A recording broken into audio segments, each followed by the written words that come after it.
Stop guessing about your dreams. Discover what Prophet Muhammad actually said, and get the real story on Doomsday. According to Prophet Muhammad, some dreams are messages, while others just reflect our thoughts. As for Doomsday, Islam teaches that everyone will be judged fairly for their deeds.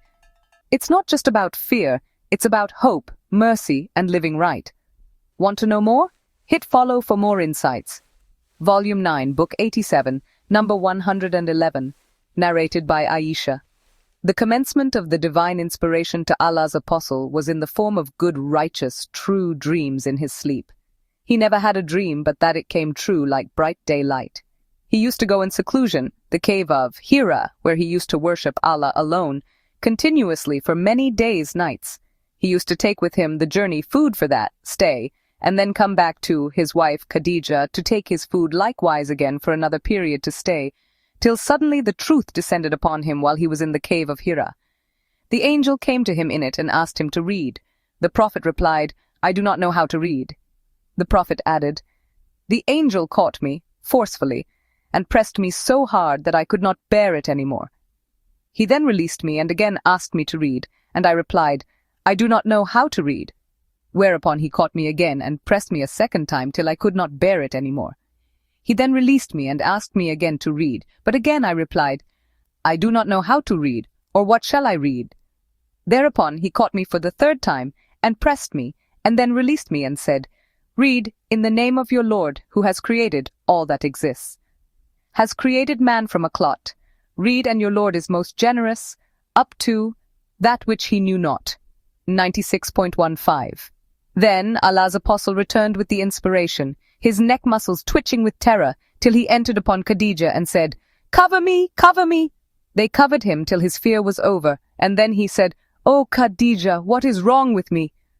Then he told her everything that had happened and said, 'I fear that something may happen to me.' Khadija said, 'Never, but have the glad tidings, for by Allah, Allah will never disgrace you as you keep good reactions with your kith and kin, speak the truth, help the poor and the destitute, serve your guests generously, and assist the deserving calamity-afflicted ones.' Khadija then accompanied him to her cousin, Waraka bin Naufal bin Asad bin Abdul Uzza bin Qusay. Waraka was the son of her paternal uncle, that is her father's brother, who during the pre-Islamic period became a Christian and used to write the Arabic writing and used to write of the Gospels in Arabic as much as Allah wished him to write. He was an old man and had lost his eyesight. Khadija said to him, 'O my cousin, listen to the story of your nephew.' Waraka asked, 'O my nephew, what have you seen?' The Prophet described whatever he had seen. Waraka said, 'This is the same Namus, that is Gabriel, the angel who keeps the secrets, whom Allah had sent to Moses. I wish I were young and could live up to the time when your people would turn you out.' Allah's apostle asked, 'Will they turn me out?' Waraka replied in the affirmative and said, 'Never did a man come with something similar to what you have brought, but was treated with hostility. If I should remain alive till the day when you will be turned out, then I would support you strongly.' But after a few days, Waraka died, and the divine inspiration was also paused for a while, and the Prophet became so sad, as we have heard, that he intended several times to throw himself from the tops of high mountains, and every time he went up the top of a mountain in order to throw himself down, Gabriel would appear before him and say, 'O Muhammad, you are indeed Allah's apostle in truth,' whereupon his heart would become quiet, and he would calm down and would return home. And whenever the period of the coming of the inspiration used to become long, he would do as before. But when he used to reach the top of a mountain, Gabriel would appear before him and say to him what he had said before. Ibn Abbas said regarding the meaning of "He it is that cleaves the daybreak from the darkness," 6.96, that al-aspa means the light of the sun during the day and the light of the moon at night. Volume 9, Book 87, number 112, narrated by Anas bin Malik. Allah's apostle said, "A good dream that comes true of a righteous man is one of 46 parts of prophetism." Volume 9, Book 87, number 113, narrated by Abu Qatada. The Prophet said, "A true good dream is from Allah, and a bad dream is from Satan." Volume 9, Book 87, number 114, narrated by Abu Sa'id al-Khudri. The Prophet said, If any one of you sees a dream that he likes, then it is from Allah, and he should thank Allah for it and narrate it to others. But if he sees something else, that is, a dream that he dislikes, then it is from Satan, and he should seek refuge with Allah from its evil, and he should not mention it to anybody, for it will not harm him. Volume 9, Book 87, number 115, narrated by Abu Qatada. The Prophet said, "A good dream that comes true is from Allah, and a bad dream is from Satan. So if any one of you sees a bad dream, he should seek refuge with Allah from Satan, and should spit on the left, for the bad dream will not harm him." Volume 9, Book 87, number 116, narrated by Ubadah bin As-Samit. The Prophet said, "The good dreams of a faithful believer is a part of the 46 parts of prophetism." Volume 9, Book 87, number 117, narrated by Abu Huraira. Allah's Apostle said, "The good dream of a faithful believer is a part of the 46 parts of prophetism." Volume 9, Book 87, number 118, narrated by Abu Sa'id al-Khudri. I heard Allah's Apostle saying, "A good dream is a part of the 46 parts of prophetism." Volume 9, Book 87, number 119, narrated by Abu Huraira. I heard Allah's Apostle saying, "Nothing is left of the prophetism except al-Mubashirat." They asked, "What are al-Mubashirat?" He replied, "The true good dreams that conveys glad tidings." Volume 9, Book 87, number 120, narrated by Ibn Umar. Some people were shown the night of Qadr as being in the last 7 days of the month of Ramadan. The Prophet said, "Seek it in the last 7 days of Ramadan." Volume 9, Book 87, number 121, narrated by Abu Huraira. Allah's Apostle said, "If I stayed in prison as long as Joseph stayed, and then the messenger came, I would respond to his call to go out of the prison." Narrated by Abu Huraira.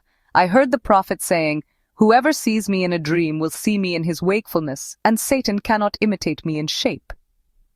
Abu Abdullah said, Ibn Sirin said, "Only if he sees the Prophet in his real shape." Volume 9, Book 87, number 123, narrated by Anas. The Prophet said, "Whoever has seen me in a dream, then no doubt he has seen me, for Satan cannot imitate my shape." Volume 9, Book 87, number 124, narrated by Abu Qatada.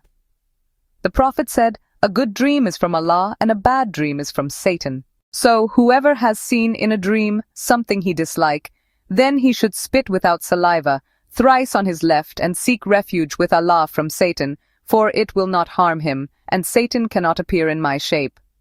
Volume 9, Book 87, number 125, narrated by Abu Qatada. The Prophet said, "Whoever sees me in a dream, then he indeed has seen the truth."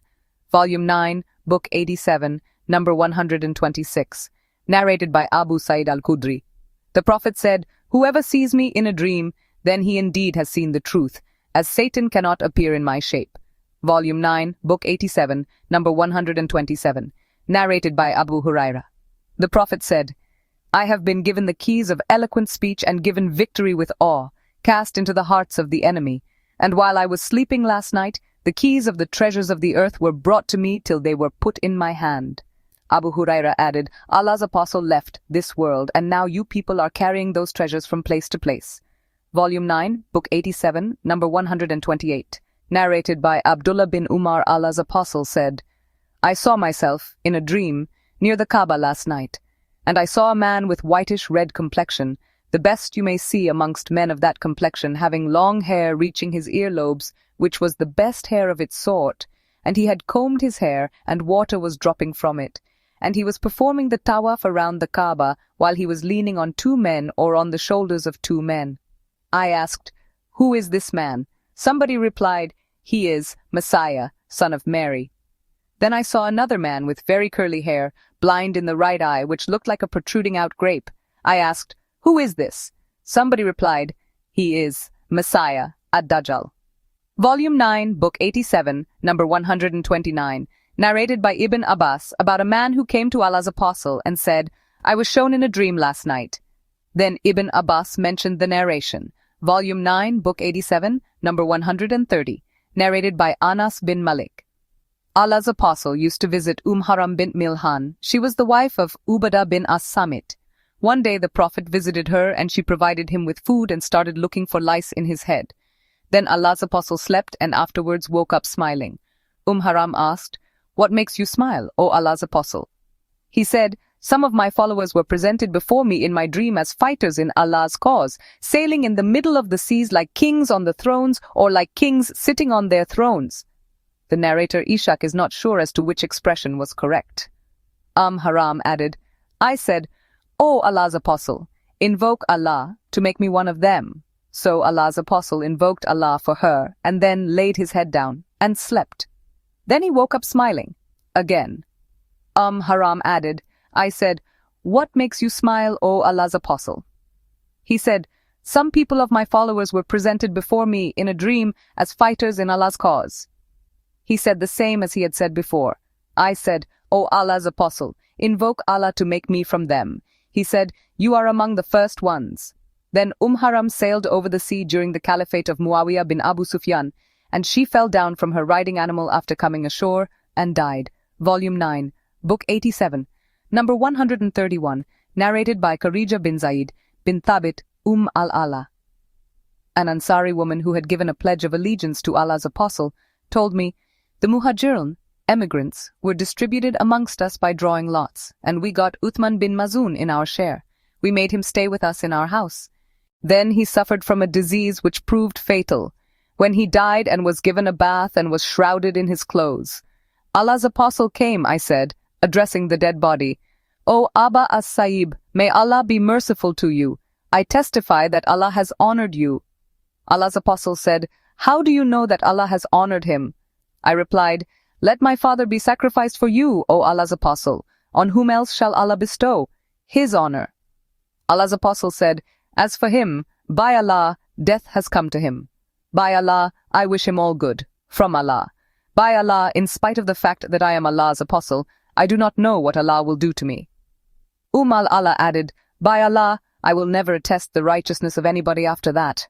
Volume 9, Book 87, number 132, narrated by Az-Zuri. Regarding the above narration, the Prophet said, "I do not know what Allah will do to him." Uthman bin Mazun.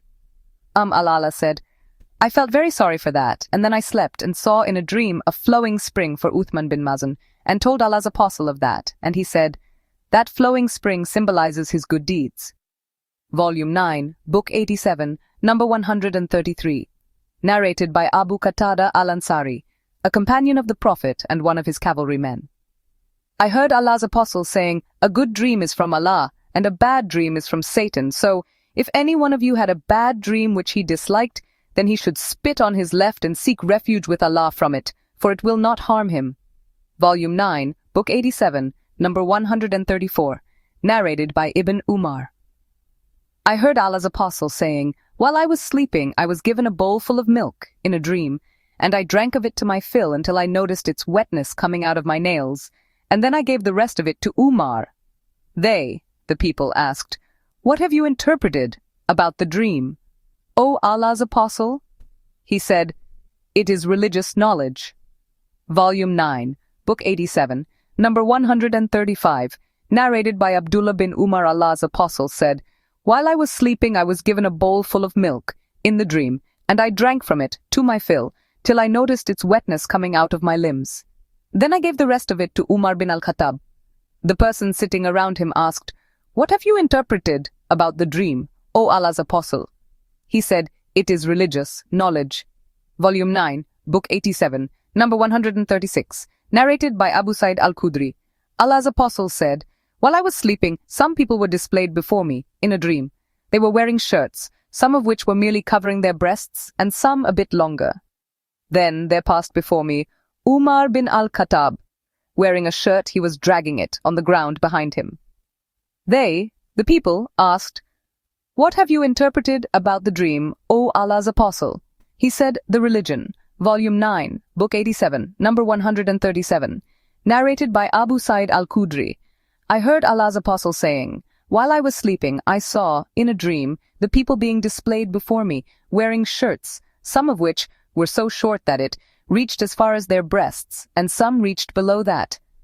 Then Umar bin al-Khattab was shown to me, and he was wearing a shirt which he was dragging behind him. They asked, "What have you interpreted about the dream?" "O Allah's Apostle," he said, "the religion." Volume 9, Book 87, number 138, narrated by Qais bin Ubadah. I was sitting in a gathering in which there was Sa'd bin Malik and Ibn Umar. Abdullah bin Salam passed in front of them, and they said, "This man is from the people of paradise." I said to Abdullah bin Salam, "They said so and so." He replied, "Subhan Allah, they ought not to have said things of which they have no knowledge, but I saw in a dream that a post was fixed in a green garden. At the top of the post there was a handhold, and below it there was a servant. I was asked to climb the post, so I climbed it till I got hold of the handhold. Then I narrated this dream to Allah's Apostle. Allah's Apostle said, Abdullah will die while still holding the firm, reliable handhold, that is, Islam. Volume 9, Book 87, number 139, narrated by Aisha. Allah's Apostle said to me, "You were shown to me twice in my dream. Behold, a man was carrying you in a silken piece of cloth and said to me, 'She is your wife, so uncover her.' And behold, it was you. I would then say to myself, 'If this is from Allah, then it must happen.'" Volume 9, Book 87, number 140, narrated by Aisha. Allah's Apostle said to me, "You were shown to me twice in my dream, before I married you. I saw an angel carrying you in a silken piece of cloth, and I said to him, 'Uncover her.' And behold, it was you. I said to myself, 'If this is from Allah, then it must happen.' Then you were shown to me, the angel carrying you in a silken piece of cloth, and I said to him, 'Uncover her,' and behold, it was you. I said to myself, 'If this is from Allah, then it must happen.'" Volume 9, Book 87, number 141, narrated by Abu Huraira. I heard Allah's Apostle saying, "I have been sent with Jawami al-Kalim," that is, the shortest expression carrying the widest meanings, "and I was made victorious with awe, cast into the hearts of the enemy, and while I was sleeping, the keys of the treasures of the earth were brought to me and were put in my hand." Muhammad said, Jawami al-Kalim means that Allah expresses in one or two statements or thereabouts the numerous matters that used to be written in the books revealed before the coming of the Prophet. Volume 9, Book 87, number 142, narrated by Abdullah bin Salam, in a dream. I saw myself in a garden, and there was a pillar in the middle of the garden, and there was a handhold at the top of the pillar. I was asked to climb it. I said, "I cannot." Then a servant came and lifted up my clothes, and I climbed the pillar, and then got hold of the handhold, and I woke up while still holding it. I narrated that to the Prophet, who said, "The garden symbolizes the garden of Islam, and the handhold is the firm Islamic handhold which indicates that you will be adhering firmly to Islam until you die." Volume 9, Book 87, number 143, narrated by Ibn Umar. I saw in a dream a piece of silken cloth in my hand, and in whatever direction in paradise I waved it, it flew, carrying me there. I narrated this dream to my sister Hafsa, and she told it to the Prophet, who said to Hafsa, "Indeed, your brother is a righteous man," or "Indeed, Abdullah is a righteous man." Volume 9, Book 87, number 144, narrated by Abu Huraira. Allah's Apostle said, "When the day of resurrection approaches, the dreams of a believer will hardly fail to come true, and a dream of a believer is one of 46 parts of prophetism, and whatever belongs to prophetism can never be false." Muhammad bin Sirin said, "But I say this."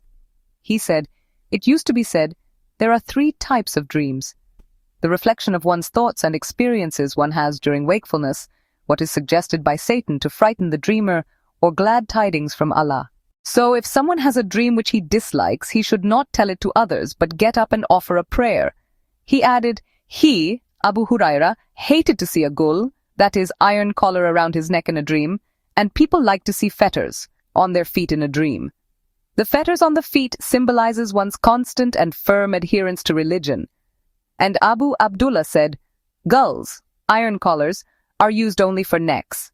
Volume 9, Book 87, number 145, narrated by Kharija bin Zaid bin Thabit. Al-Ala, an Ansari woman who had given the pledge of allegiance to Allah's Apostle, said, "Uthman bin Mazun came in our share when the Ansars drew lots to distribute the emigrants to dwell among themselves. He became sick, and we looked after, nursed him till he died. Then we shrouded him in his clothes. Allah's apostle came to us. I, addressing the dead body, said, "May Allah's mercy be on you, O Aba as-Sa'ib. I testify that Allah has honored you." The Prophet said, "How do you know that?" I replied, "I do not know, by Allah." He said, "As for him, death has come to him, and I wish him all good from Allah. By Allah, though I am Allah's apostle, I neither know what will happen to me nor to you." Allah said, "By Allah, I will never attest the righteousness of anybody after that." She added, "Later I saw in a dream a flowing spring for Uthman. So I went to Allah's apostle and mentioned that to him. He said, that is the symbol of his good deeds, the reward for, which is going on for him." Volume 9, Book 87, number 146.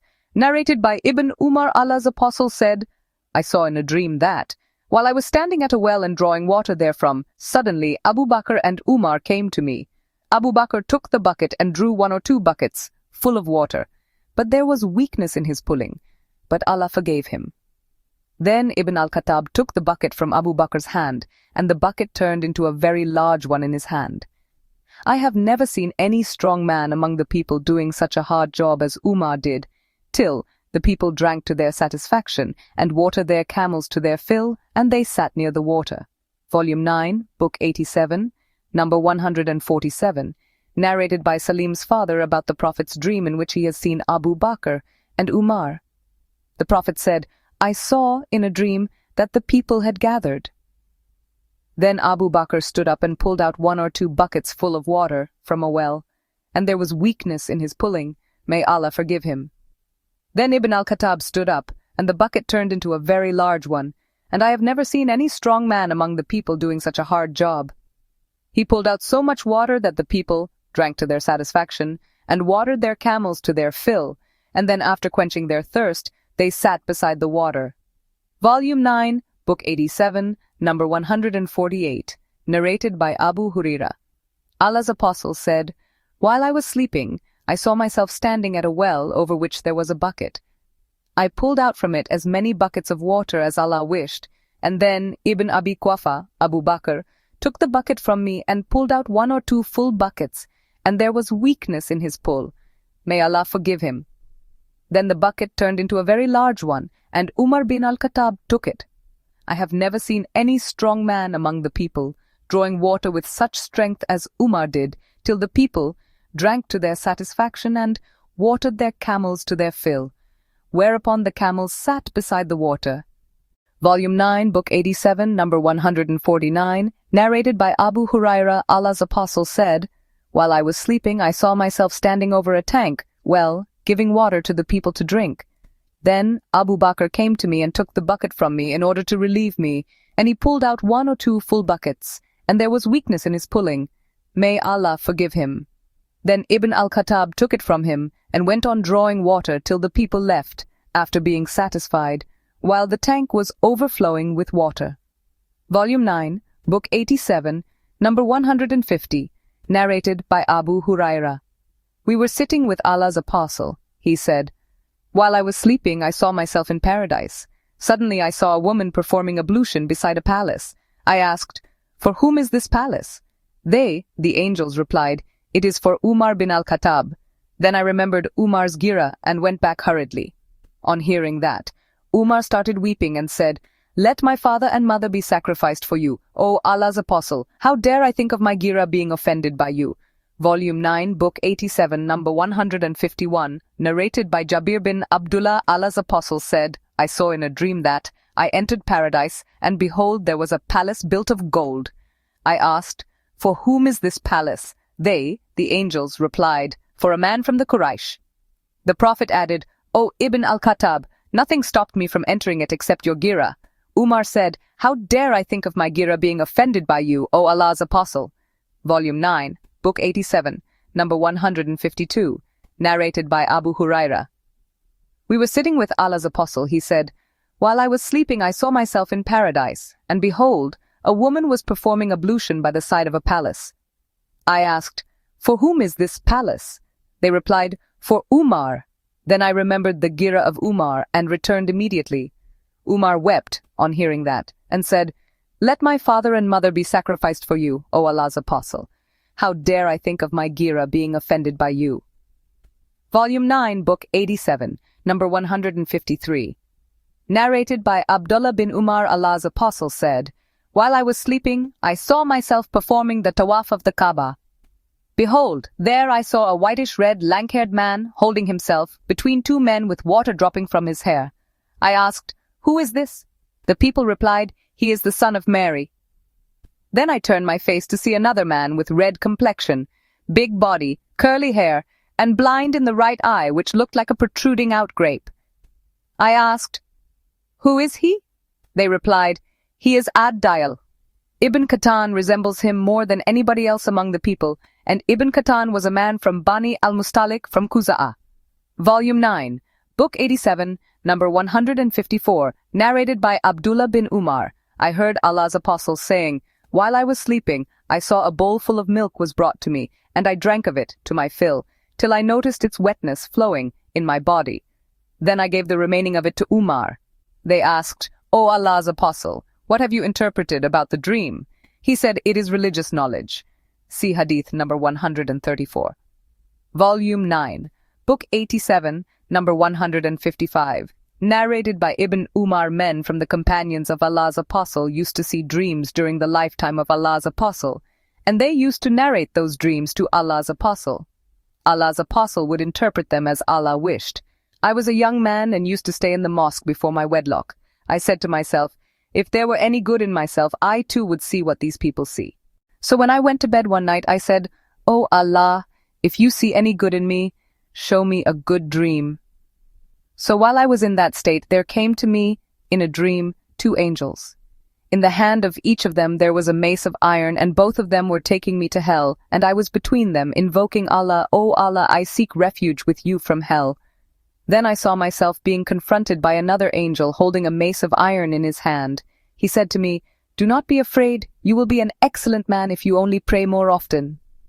So they took me till they stopped me at the edge of hell, and behold, it was built inside like a well, and it had side posts like those of a well, and beside each post there was an angel carrying an iron mace. I saw therein many people hanging upside down with iron chains, and I recognized therein some men from the Quraysh.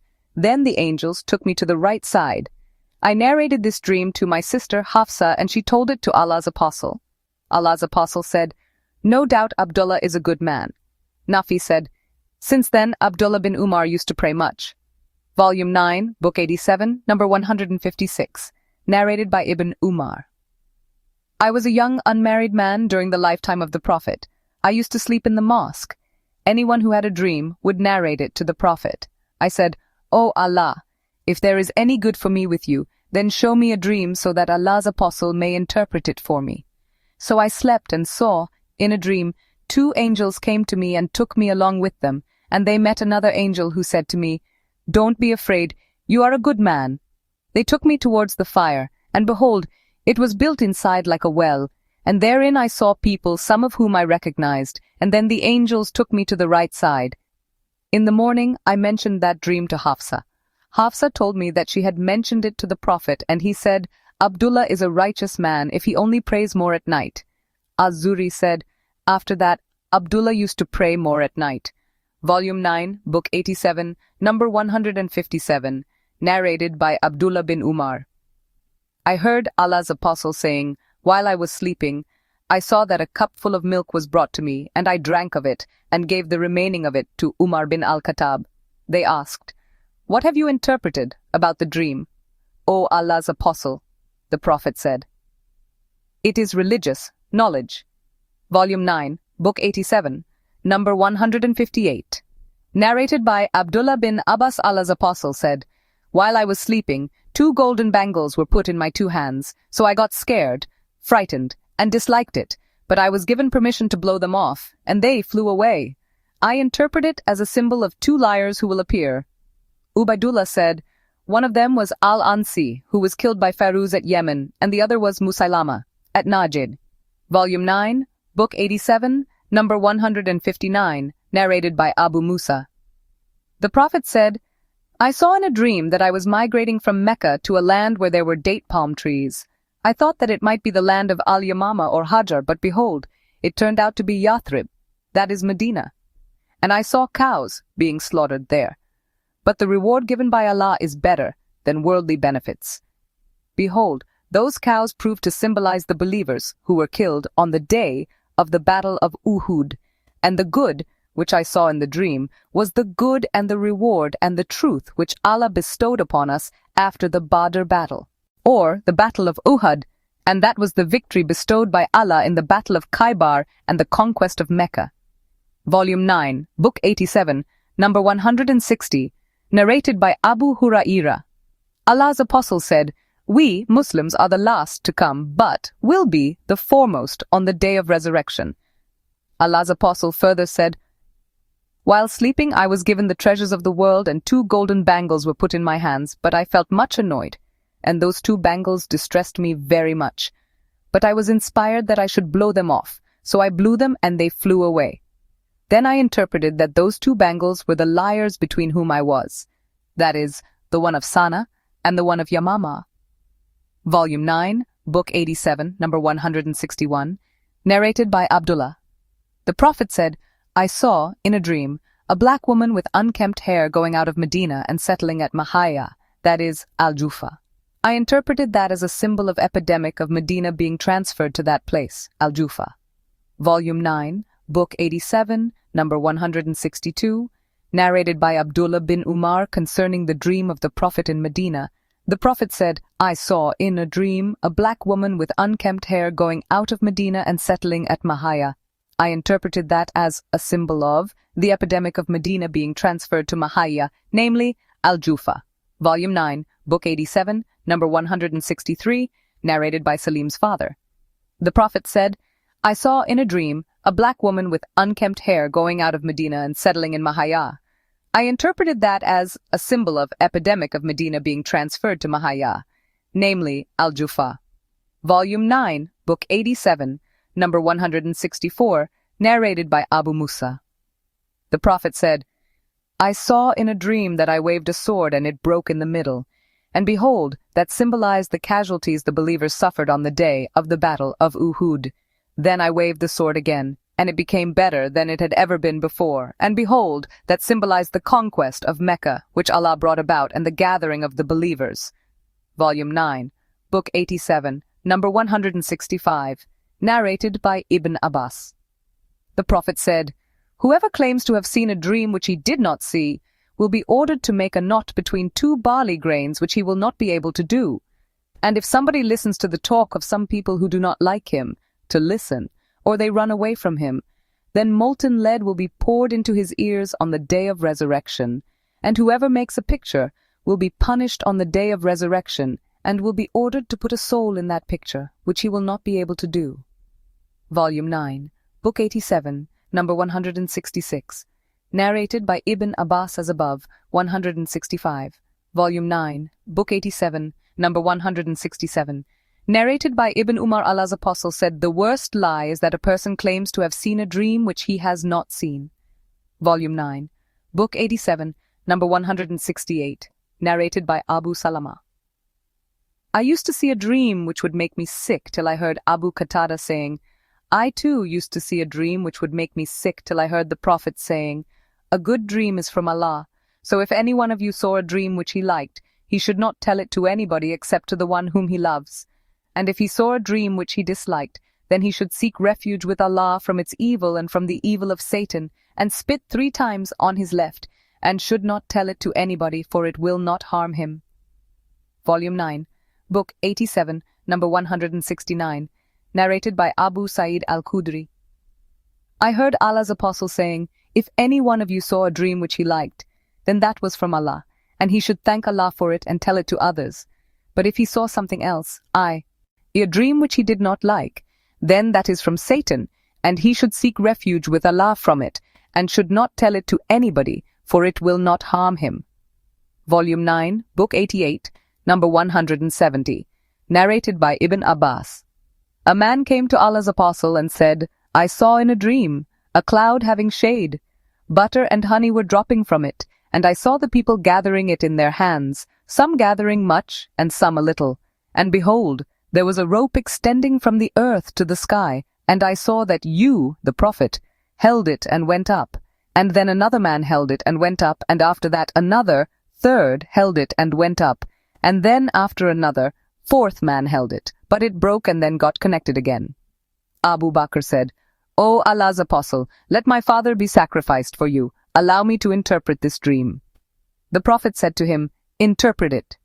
Abu Bakr said, "The cloud with shade symbolizes Islam, and the butter and honey dropping from it symbolizes the Quran, its sweetness dropping, and some people learning much of the Quran, and some a little. The rope which is extended from the sky to the earth is the truth which you, the Prophet, are following. You follow it, and Allah will raise you high with it, and then another man will follow it and will rise up with it, and another person will follow it, and then another man will follow it, but it will break, and then it will be connected for him, and he will rise up with it. O Allah's apostle, let my father be sacrificed for you. Am I right or wrong?" The Prophet replied, "You are right in some of it and wrong in some." Abu Bakr said, "O Allah's Prophet, by Allah, you must tell me in what I was wrong." The Prophet said, "Do not swear." Volume 9, Book 88, number 171, narrated by Samura bin Jundub. Allah's apostle very often used to ask his companions, "Did any one of you see a dream?" So dreams would be narrated to him by those whom Allah wished to tell. One morning the Prophet said, "Last night 2 persons came to me in a dream and woke me up and said to me, 'Proceed.' I set out with them, and we came across a man lying down, and behold, another man was standing over his head, holding a big rock.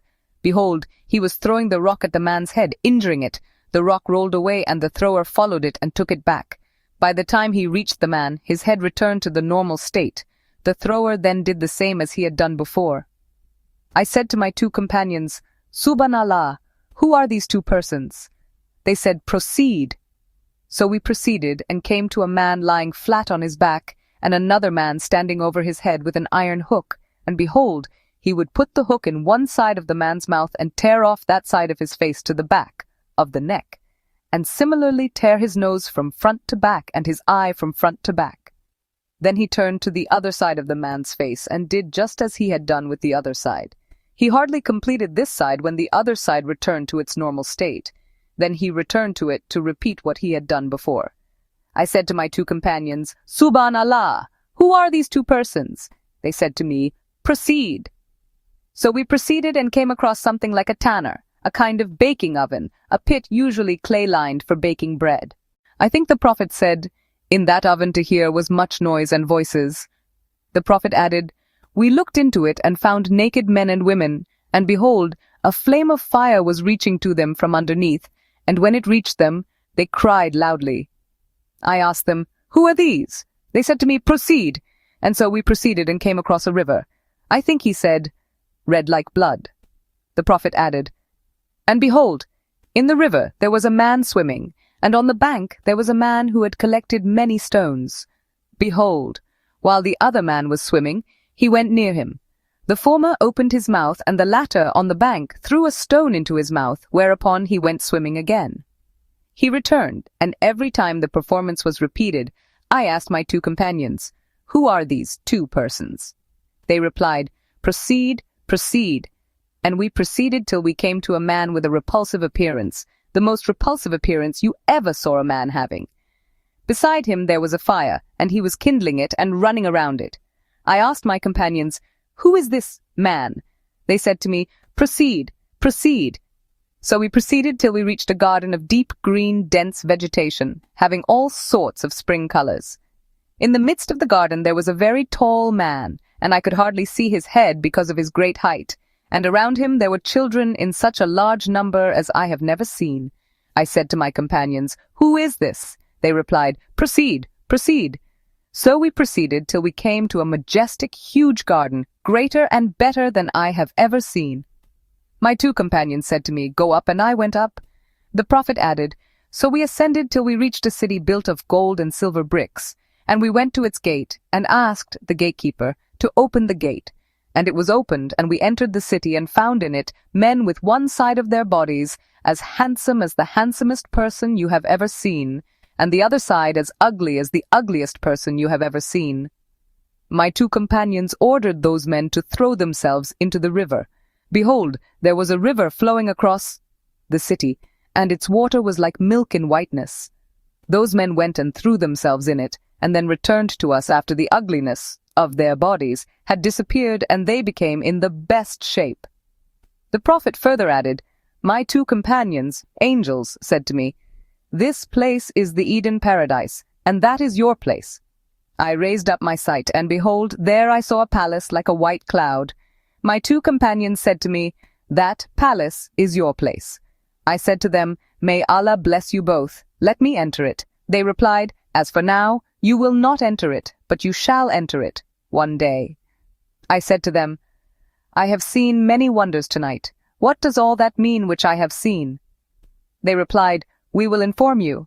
As for the first man you came upon whose head was being injured with the rock, he is the symbol of the one who studies the Quran and then neither recites it nor acts on its orders and sleeps, neglecting the enjoined prayers. As for the man you came upon whose sides of mouth, nostrils, and eyes were torn off from front to back, he is the symbol of the man who goes out of his house in the morning and tells so many lies that it spreads all over the world. And those naked men and women whom you saw in a construction resembling an oven, they are the adulterers and the adulteresses. And the man whom you saw swimming in the river and given a stone to swallow is the eater of usury, riba. And the bad-looking man whom you saw near the fire kindling it and going round it is Malik, the gatekeeper of hell. And the tall man whom you saw in the garden is Abraham. And the children around him are those children who die with al-fitra, the Islamic faith."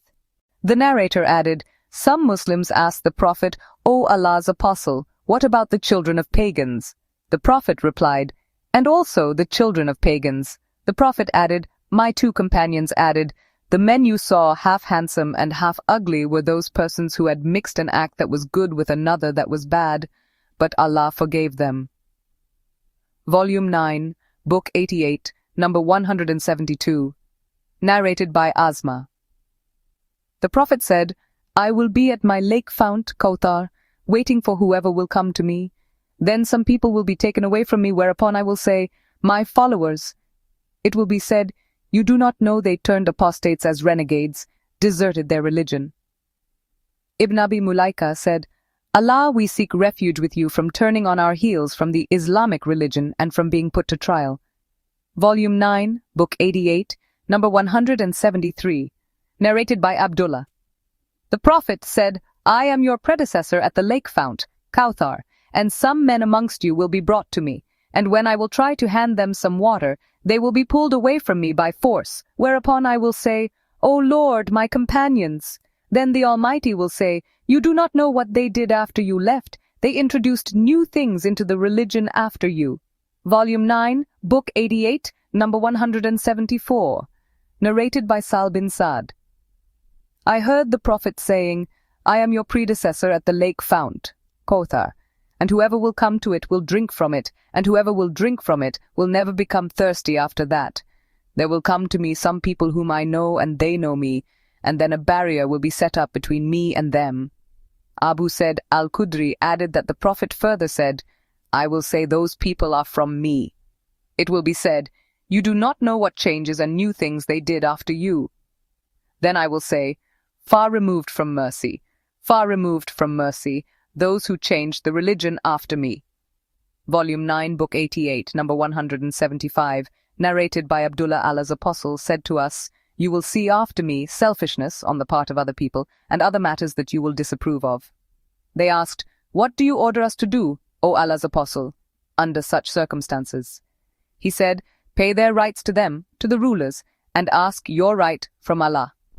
Volume 9, Book 88, number 176, narrated by Ibn Abbas. The Prophet said, "Whoever disapproves of something done by his ruler, then he should be patient. For whoever disobeys the ruler even a little equals sign a span, will die as those who died in the pre-Islamic period of ignorance. That is as rebellious sinners." Volume 9, Book 88, number 177, narrated by Ibn Abbas. The Prophet said, "Whoever notices something which he dislikes done by his ruler, then he should be patient. For whoever becomes separate from the company of the Muslims, even for a span, and then dies, he will die as those who died in the pre-Islamic period of ignorance, as rebellious sinners." Fateh al-Bari, page 112, volume 16. Volume 9, Book 88, number 178, narrated by Junada bin Abi Umayyah. We entered upon Ubadah bin as-Samit while he was sick. We said, "May Allah make you healthy. Will you tell us a hadith you heard from the Prophet, and by which Allah may make you benefit?"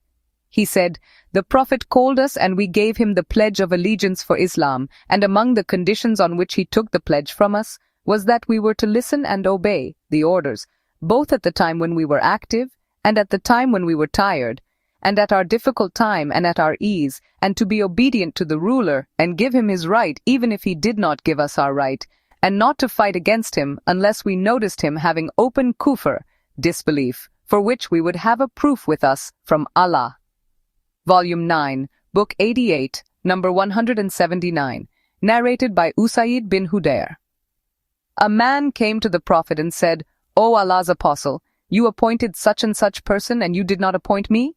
The Prophet said, "After me you will see rulers not giving you your right, but you should give them their right, and be patient till you meet me." Volume 9, Book 88, number 180, narrated by Abu Hurairah. I heard the truthful and trusted by Allah, that is, the Prophet, saying, "The destruction of my followers will be through the hands of young men from Quraysh." Volume 9, Book 88, number 181, narrated by Zainab bint Jahsh. The Prophet got up from his sleep with a flushed red face and said, "None has the right to be worshipped but Allah. Woe to the Arabs from the great evil that is nearly approaching them. Today a gap has been made in the wall of Gog and Magog like this." Sufyan illustrated by this forming the number 90 or 100 with his fingers. It was asked, "Shall we be destroyed though there are righteous people among us?" The Prophet said, "Yes, if evil increased." Volume 9, Book 88, number 182, narrated by Usama bin Zaid. Once the Prophet stood over one of the high buildings of Medina and then said to the people, "Do you see what I see?" They said, "No." He said, "I see afflictions falling among your houses as raindrops fall." Volume 9, Book 88, number 183, narrated by Abu Hurairah. The Prophet said, "Time will pass rapidly, good deeds will decrease, miserliness will be thrown in the hearts of the people, afflictions will appear, and there will be much al-harj." They said, "O Allah's apostle, what is al-harj?" He said, "Killing, killing." See Hadith, number 63, Vol 8. Volume 9, Book 88, number 184, narrated by Abdullah and Abu Musa. The Prophet said, "Near the establishment of the hour there will be days during which religious ignorance will spread, knowledge will be taken away, vanish, and there will be much al-harj, and al-harj means killing." Volume 9, Book 88, number 185, narrated by Abu Musa. The Prophet said, "Near the establishment of the hour there will be days during which religious knowledge will be taken away, vanish, and general ignorance will spread, and there will be al-harj in abundance, and al-harj means killing." Volume 9, Book 88, number 186, narrated by Abu Musa. The Prophet said, as above, 185, and harj in the Ethiopian language means killing. Volume 9, Book 88, number 187, narrated by Abdullah. The Prophet said, "Near the establishment of the hour there will be the days of al-harj, and the religious knowledge will be taken away, vanish, that is, by the death of religious scholars, and general ignorance will spread." Abu Musa said, "Al-harj in the Ethiopian language means killing." Ibn Masud added, "I heard Allah's apostle saying, it will be from among the most wicked people who will be living at the time when the hour will be established." Volume 9, Book 88, number 188, narrated by Az-Zubair bin Adi. We went to Anas bin Malik and complained about the wrong we were suffering at the hand of Al-Hajjaj. Anas bin Malik said, "Be patient till you meet your Lord, for no time will come upon you but the time following it will be worse than it." I heard that from the Prophet. Volume 9, Book 88, number 189, narrated by Salama, the wife of the Prophet. Allah's apostle woke up one night in a state of terror and said, "Subhanallah, how many treasures Allah has sent down, and how many afflictions have been sent down? Who will go and wake the lady dwellers, wives of the Prophet, up of these rooms for prayers?" He meant his wives, so that they might pray. He added, "A well-dressed soul in this world may be naked in the hereafter." Volume 9, Book 88, number 190, narrated by Abdullah bin Umar, the statement of the Prophet, "Whoever takes up arms against us is not from us." Volume 9, Book 88, number 191, narrated by Abdullah bin Umar, Allah's Apostle, said, "Whoever takes up arms against us is not from us." Volume 9, Book 88, number 192, narrated by Abu Musa. The Prophet said, "Whoever takes up arms against us is not from us." Volume 9, Book 88, number 193, narrated by Abu Huraira. The Prophet said, "None of you should point out towards his Muslim brother with a weapon, for he does not know. Satan may tempt him to hit him, and thus he would fall into a pit of fire, hell." Volume 9, Book 88, number 194, narrated by Sufyan. I said to Amr, "O Abu Muhammad, did you hear Jabir bin Abdullah saying, 'A man carrying arrows passed through the mosque, and Allah's Apostle said to him, "Hold the arrows by their heads"?" Amr replied, "Yes." Volume 9, Book 88, number 195, narrated by Jabir. A man passed through the mosque, and he was carrying arrows, the heads of which were exposed, protruding. The man was ordered by the Prophet to hold the iron heads so that it might not scratch, injure any Muslim. Volume 9, Book 88, number 196, narrated by Abu Musa. The Prophet said, "If any one of you passed through our mosque or through our market while carrying arrows, he should hold the iron heads," or said, "He should hold their heads firmly with his hand, lest he should injure one of the Muslims with it." Volume 9, Book 88, number 197, narrated by Abdullah. The Prophet said, "Abusing a Muslim is fusuk, evil-doing, and killing him is kufr, disbelief." Volume 9, Book 88, number 198, narrated by Ibn Umar. I heard the Prophet saying, "Do not revert to disbelief after me by striking, cutting the necks of one another." Volume 9, Book 88, number 198, narrated by Ibn Umar. I heard the Prophet saying, "Do not revert to disbelief after me by striking, cutting the necks of one another." Volume 9, Book 88, number 199, narrated by Abu Bakr. Allah's Apostle addressed the people saying, "Don't you know what is the day today?" They replied, "Allah and His Apostle know better." We thought that he might give that day another name. The Prophet said, "Isn't it the day of An-Nar?" We replied, "Yes, O Allah's Apostle." He then said, "What town is this? Isn't it the forbidden, sacred town, Mecca?" We replied, "Yes, O Allah's Apostle." He then said, "Your blood, your properties, your honors, and your skins, that is bodies, are as sacred to one another like the sanctity of this day of yours, in this month of yours, in this town of yours. Listen, haven't I conveyed Allah's message to you?" We replied, "Yes." He said, "O Allah, be witness for it. So it is incumbent upon those who are present to convey it, this message of mine, to those who are absent, because the informed one might comprehend what I have said better than the present audience who will convey it to him." The narrator added, "In fact, it was like that." The Prophet added, "Beware, do not renegade as disbelievers after me by striking, cutting the necks of one another." Volume 9, Book 88, number 200, narrated by Ibn Abbas. The Prophet said, "Beware, do not renegade as disbelievers after me by striking, cutting the necks of one another." Volume 9, Book 88, number 201, narrated by Jarir. The Prophet said to me during Hajjat al-Wada, "Let the people keep quiet and listen." Then he said, addressing the people, "Beware, do not renegade as disbelievers after me by striking, cutting the necks of one another." Volume 9, Book 88, number 202, narrated by Abu Huraira. Allah's Apostle said, "There will be afflictions in the near future, during which a sitting person will be better than a standing one, and the standing one will be better than the walking one, and the walking one will be better than the running one, and whoever will expose himself to these afflictions, they will destroy him. So whoever can find a place of protection or refuge from them should take shelter in it." Volume 9, Book 88, number 203, narrated by Abu Huraira. Allah's Apostle said, "There will be afflictions in the near future, during which a sitting person will be better than a standing one, and the standing one will be better than a walking one, and the walking one will be better than a running one. And whoever will expose himself to these afflictions, they will destroy him. so whoever can find a place of protection or refuge from them should take shelter in it. Volume 9, Book 88, number 204. Narrated by Al-Hasan, Al-Anaf said, I went out carrying my arms during the nights of the affliction, that is the war between Ali and Aisha, and Abu Bakr met me and asked, Where are you going? I replied, I intend to help the cousin of Allah's apostle, i.e. Ali.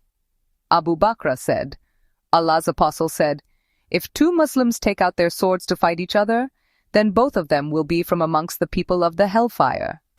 It was said to the Prophet, It is all right for the killer, but what about the killed one? He replied, The killed one had the intention to kill his opponent. See Hadith No. 30, Vol. 1, Volume 9, Book 88, number 205, narrated by Al-Anaf Abu Bakr, said, The Prophet said, as above, 204, Volume 9, Book 88, number 206, narrated by Hudhaifa bin al-Yaman. The people used to ask Allah's apostle about the good, but I used to ask him about the evil, lest I should be overtaken by them. So I said, O Allah's apostle, we were living in ignorance and in an extremely worst atmosphere. Then Allah brought to us this good, that is Islam. Will there be any evil after this good? He said, Yes. I said, Will there be any good after that evil? He replied, Yes, but it will be tainted, not pure. I asked, What will be its taint? He replied, There will be some people who will guide others not according to my tradition. You will approve of some of their deeds and disapprove of some others. I asked, Will there be any evil after that good? He replied, Yes, there will be. Some people calling at the gates of the hell fire, and whoever will respond to their call will be thrown by them into the hell fire. I said, O Allah's apostle, will you describe them to us? He said, They will be from our own people and will speak our language. I said, What do you order me to do if such a state should take place in my life? He said, Stick to the group of Muslims and their imam ruler. I said, If there is neither a group of Muslims nor an imam ruler. He said, Then turn away from all those sects, even if you were to eat the roots of a tree till death overtakes you while you are in that state. Volume 9, Book 88, number 207, narrated by Abu al-Aswad. An army unit was being recruited from the people of Medina, and my name was written among them. Then I met Ikrimah, and when I informed him about it, he discouraged me very strongly and said, Ibn Abbas told me that there were some Muslims who were with the pagans to increase their number against Allah's apostle and the Muslim army. So arrows from the Muslim army would hit one of them and kill him, or a Muslim would strike him with his sword and kill him. So Allah revealed, Verily, as for those whom the angels take in death, while they are wronging themselves by staying among the disbelievers. 4.97. Volume 9, Book 88, number 208, narrated by Hudhaifa, Allah's apostle related to us, 2 prophetic narrations, one of which I have seen fulfilled, and I am waiting for the fulfillment of the other.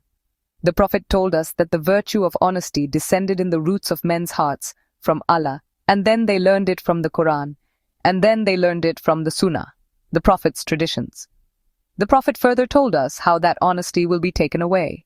He said, Man will go to sleep during which honesty will be taken away from his heart, and only its trace will remain in his heart like the trace of a dark spot. Then man will go to sleep, during which honesty will decrease further still, so that its trace will resemble the trace of blister, as when an ember is dropped on one's foot, which would make it swell, and one would see it swollen, but there would be nothing inside. People would be carrying out their trade, but hardly will there be a trustworthy person. It will be said, In such and such tribe there is an honest man, and later it will be said about some man, What a wise, polite, and strong man he is, though he will not have faith equal even to a mustard seed in his heart. No doubt there came upon me a time when I did not mind bargaining with any one of you, for if he was a Muslim, his Islam would compel him to pay me what is due to me, and if he was a Christian, the Muslim official would compel him to pay me what is due to me. But today I do not deal except with such and such person. Volume 9, Book 88, number 209, narrated by Salama bin al-Aqwa. That he visited al-Hajjaj bin Yusuf. Al-Hajjaj said, O son of al-Aqwa, you have turned on your heels, that is, deserted Islam, by staying in the desert with the Bedouins. Salama replied, No, but Allah's apostle allowed me to stay with the Bedouin in the desert. Narrated Yazid bin Abi Ubaid. When Uthman bin Affan was killed, martyred, Salama bin al-Aqwa went out to a place called Ar-Rabadha, and married there and begot children, and he stayed there till a few nights before his death when he came to Medina. Volume 9, Book 88, number 210. Narrated by Abu Sa'id al-Khudri. Allah's apostle said, "There will come a time when the best property of a Muslim will be sheep which he will take to the tops of mountains and the places of rainfall, so as to flee with his religion from the afflictions." Volume 9, Book 88, number 211, narrated by Anas. The people started asking the Prophet too many questions importunately. So one day he ascended the pulpit and said, "You will not ask me any question, but I will explain it to you." I looked right and left, and behold, every man was covering his head with his garment and weeping. Then got up a man who, whenever quarreling with somebody, used to be accused of not being the son of his father. He said, "O Allah's apostle, who is my father?" The Prophet replied, "Your father is Hudayfa." Then Umar got up and said, "We accept Allah as our Lord, Islam as our religion, and Muhammad as our apostle, and we seek refuge with Allah from the evil of afflictions." The Prophet said, "I have never seen the good and bad like on this day. No doubt paradise and hell was displayed in front of me till I saw them in front of that wall." Qatada said, "This hadith used to be mentioned as an explanation of this verse. O you who believe, ask not questions about things which, if made plain to you, may cause you trouble." 5.101. Volume 9, Book 88, number 212, narrated by Salim's father. The Prophet stood up beside the pulpit and pointed with his finger towards the east and said, afflictions are there, from where the side of the head of Satan comes out," or said, "the side of the sun." Volume 9, Book 88, number 213, narrated by Ibn Umar. I heard Allah's apostle while he was facing the east, saying, "Verily, afflictions are there, from where the side of the head of Satan comes out." Volume 9, Book 88, number 214, narrated by Ibn Umar. The Prophet said, "O Allah, bestow your blessings on our Sham. O Allah, bestow your blessings on our Yemen." The people said, "And also on our Najd." He said, "O Allah, bestow your blessings on our Sham, north. O Allah, bestow your blessings on our Yemen." The people said, "O Allah's apostle, and also on our Najd." I think the third time the Prophet said, "There in Najd is the place of earthquakes and afflictions, and from there comes out the side of the head of Satan." Volume 9, Book 88, number 215, narrated by Sayyid bin Jubair. Abdullah bin Umar came to us, and we hoped that he would narrate to us a good hadith. But before we asked him, a man got up and said to him, "O Abu Abdurrahman, narrate to us about the battles during the time of the afflictions, as Allah says, and fight them until there is no more afflictions, that is, no more worshipping of others besides Allah." 2.193. Ibn Umar said to the man, "Do you know what is meant by afflictions? Let your mother bereave you." Muhammad used to fight against the pagans. For a Muslim was put to trial in his religion, the pagans will either kill him or chain him as a captive. His fighting was not like your fighting, which is carried on for the sake of ruling. Volume 9, Book 88, number 216, narrated by Shakik. I heard Hudhaifa saying, while we were sitting with Umar, he said, "Who among you remembers the statement of the Prophet about the afflictions?"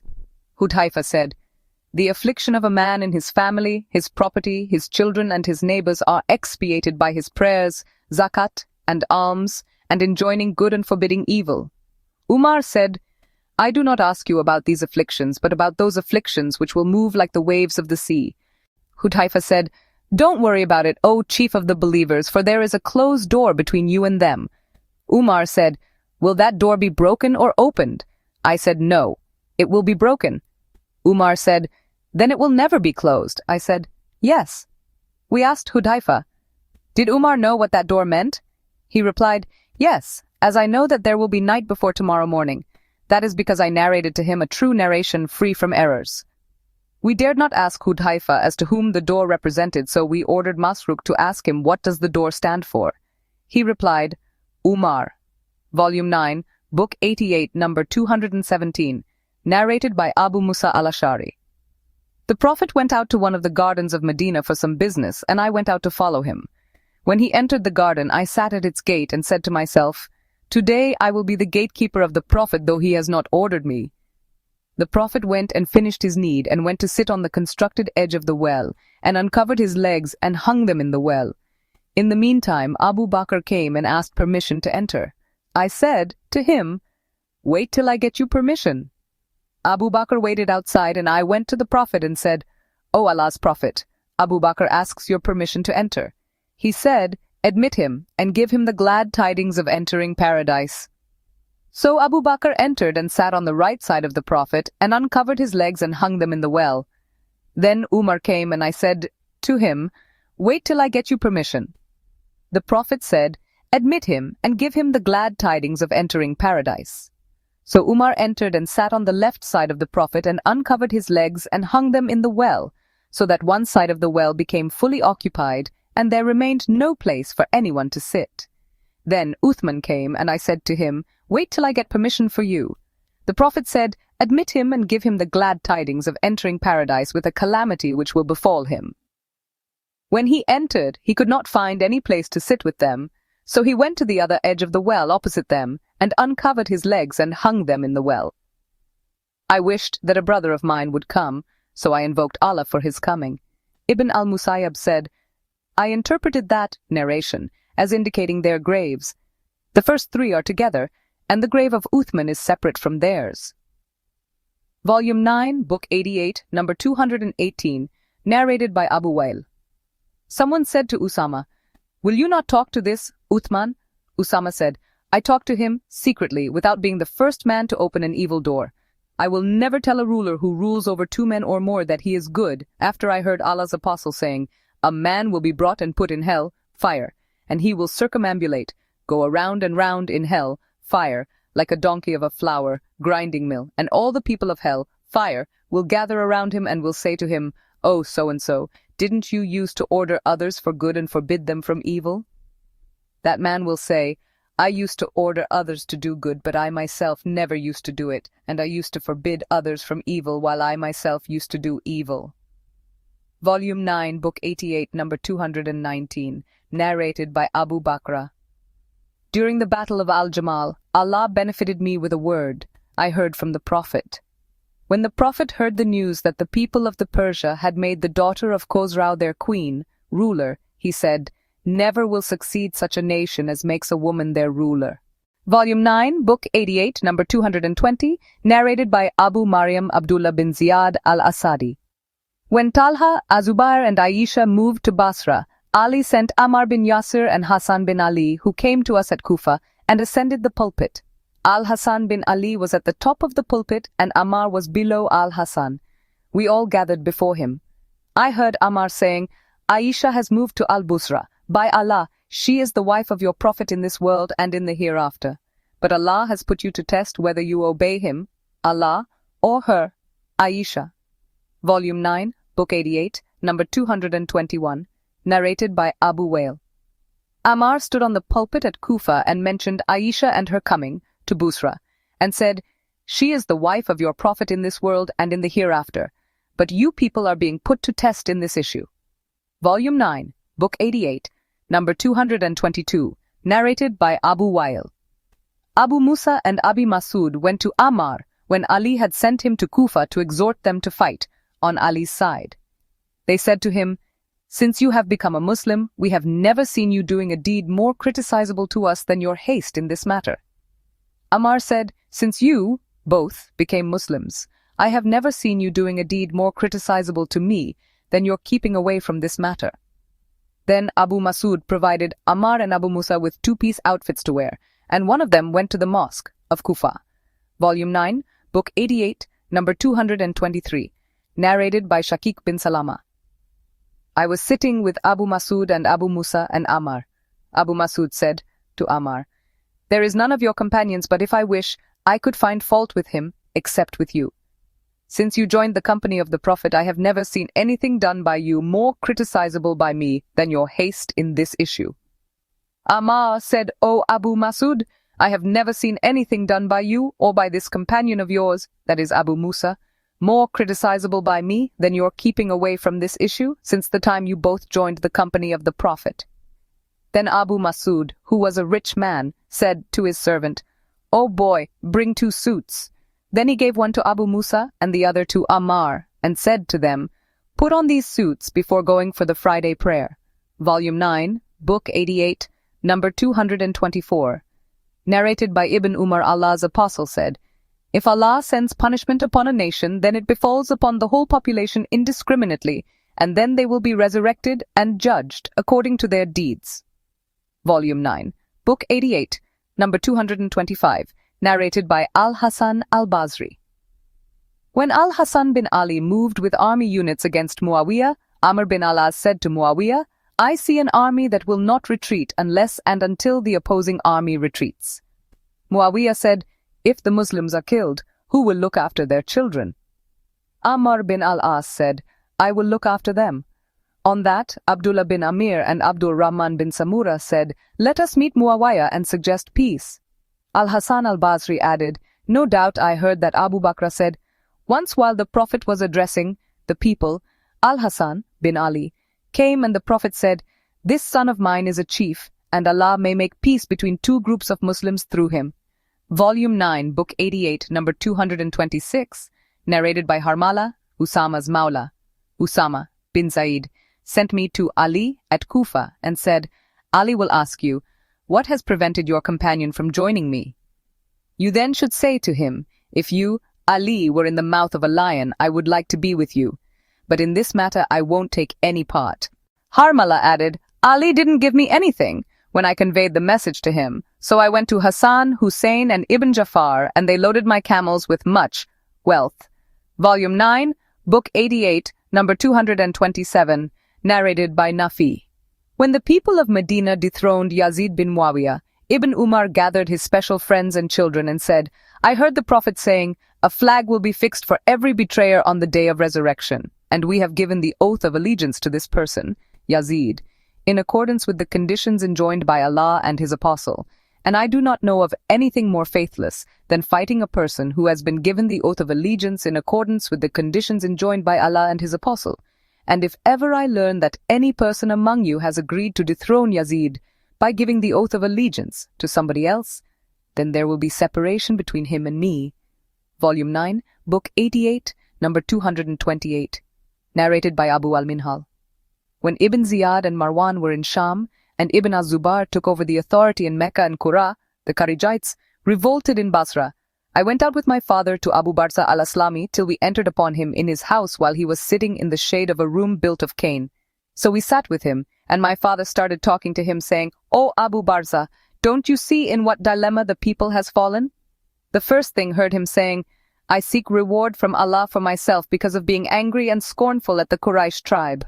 O you Arabs, you know very well that you were in misery and were few in number and misguided, and that Allah has brought you out of all that with Islam and with Muhammad, till he brought you to this state of prosperity and happiness, which you see now, and it is this worldly wealth and pleasures which has caused mischief to appear among you.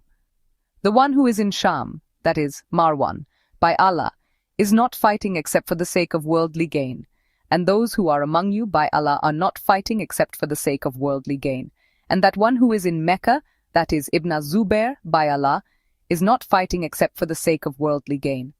Volume 9, Book 88, number 229, narrated by Abi Way Hudayfa bin al-Yaman said, "The hypocrites of today are worse than those of the lifetime of the Prophet, because in those days they used to do evil deeds secretly, but today they do such deeds openly."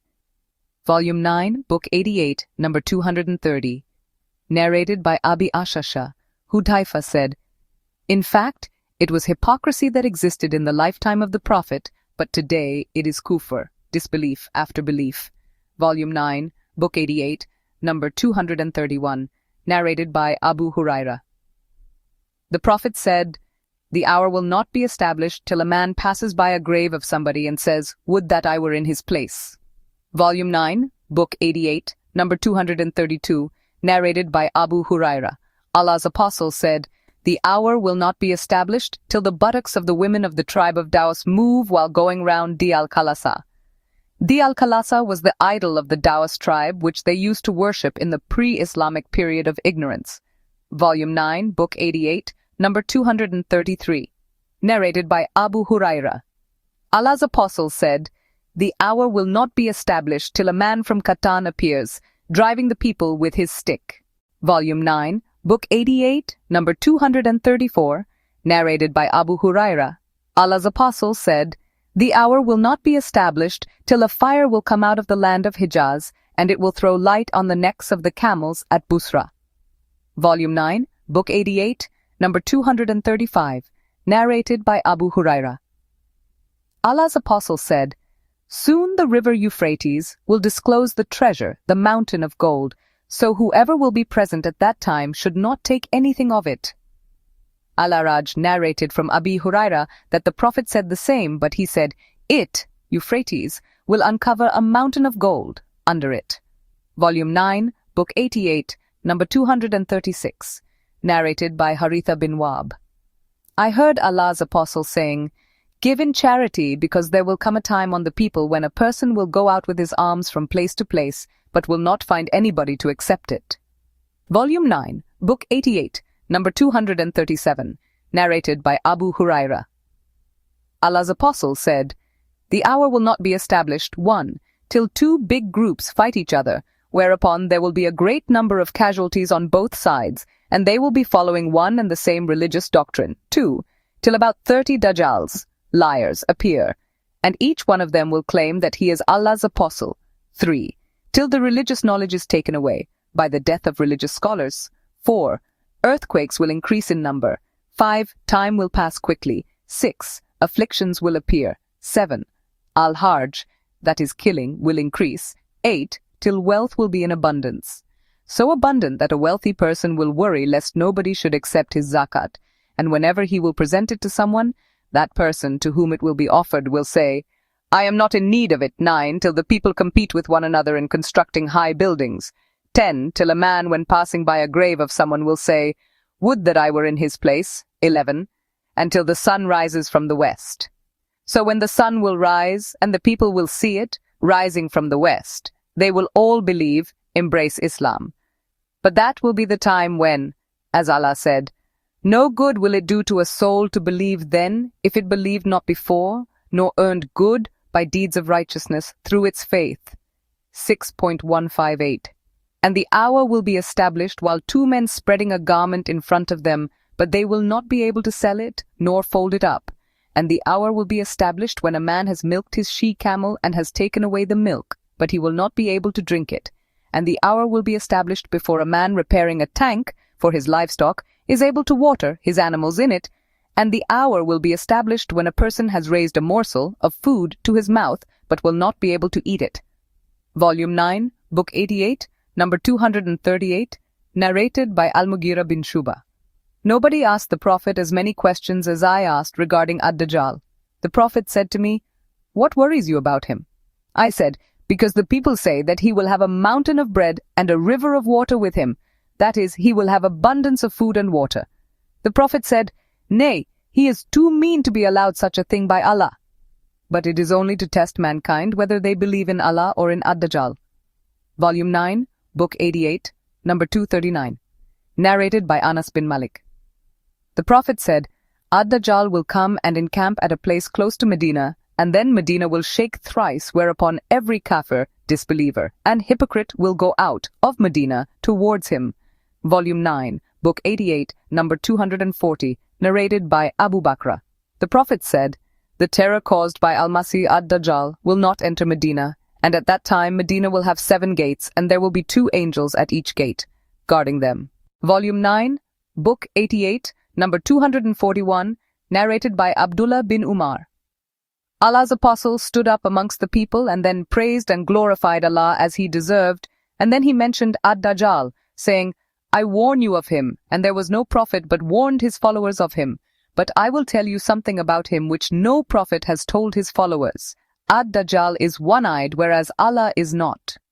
Volume 9, Book 88, number 242, narrated by Abdullah bin Umar. Allah's apostle said, "While I was sleeping I saw myself in a dream, performing tawaf around the Kaaba. Behold, I saw a reddish-white man with lank hair, and water was dropping from his head. I asked, 'Who is this?' They replied, 'The son of Mary.' Then I turned my face to see another man with a huge body, red complexion and curly hair and blind in one eye. His eye looked like a protruding out grape. They said to me, "He is Ad-Dajjal." The Prophet added, "The man he resembled most is Ibn Qatan, a man from the tribe of Khuzā." Volume 9, Book 88, number 243. Narrated by Aisha, I heard Allah's Apostle in his prayer, seeking refuge with Allah from the afflictions of Ad-Dajjal. Volume 9, Book 88, number 244. Narrated by Hudayfa. The Prophet said about Ad-Dajjal that he would have water and fire with him.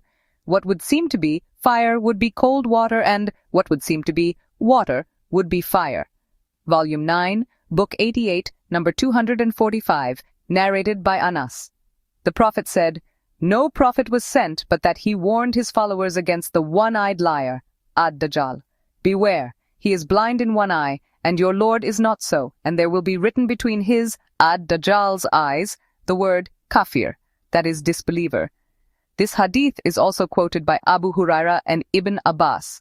Volume 9, Book 88, number 246, narrated by Abu Sa'id. One day, Allah's Apostle narrated to us a long narration about Ad-Dajjal, and among the things he narrated to us was, "Ad-Dajjal will come, and he will be forbidden to enter the mountain passes of Medina. He will encamp in one of the salt areas neighboring Medina, and there will appear to him a man who will be the best or one of the best of the people. He will say, 'I testify that you are Ad-Dajjal whose story Allah's Apostle has told us.' Ad-Dajjal will say to his audience, 'Look, if I kill this man and then give him life, will you have any doubt about my claim?' They will reply, 'No.' Then Ad-Dajjal will kill that man and then will make him alive. The man will say, 'By Allah, now I recognize you more than ever.' Ad-Dajjal will then try to kill him again, but he will not be given the power to do so."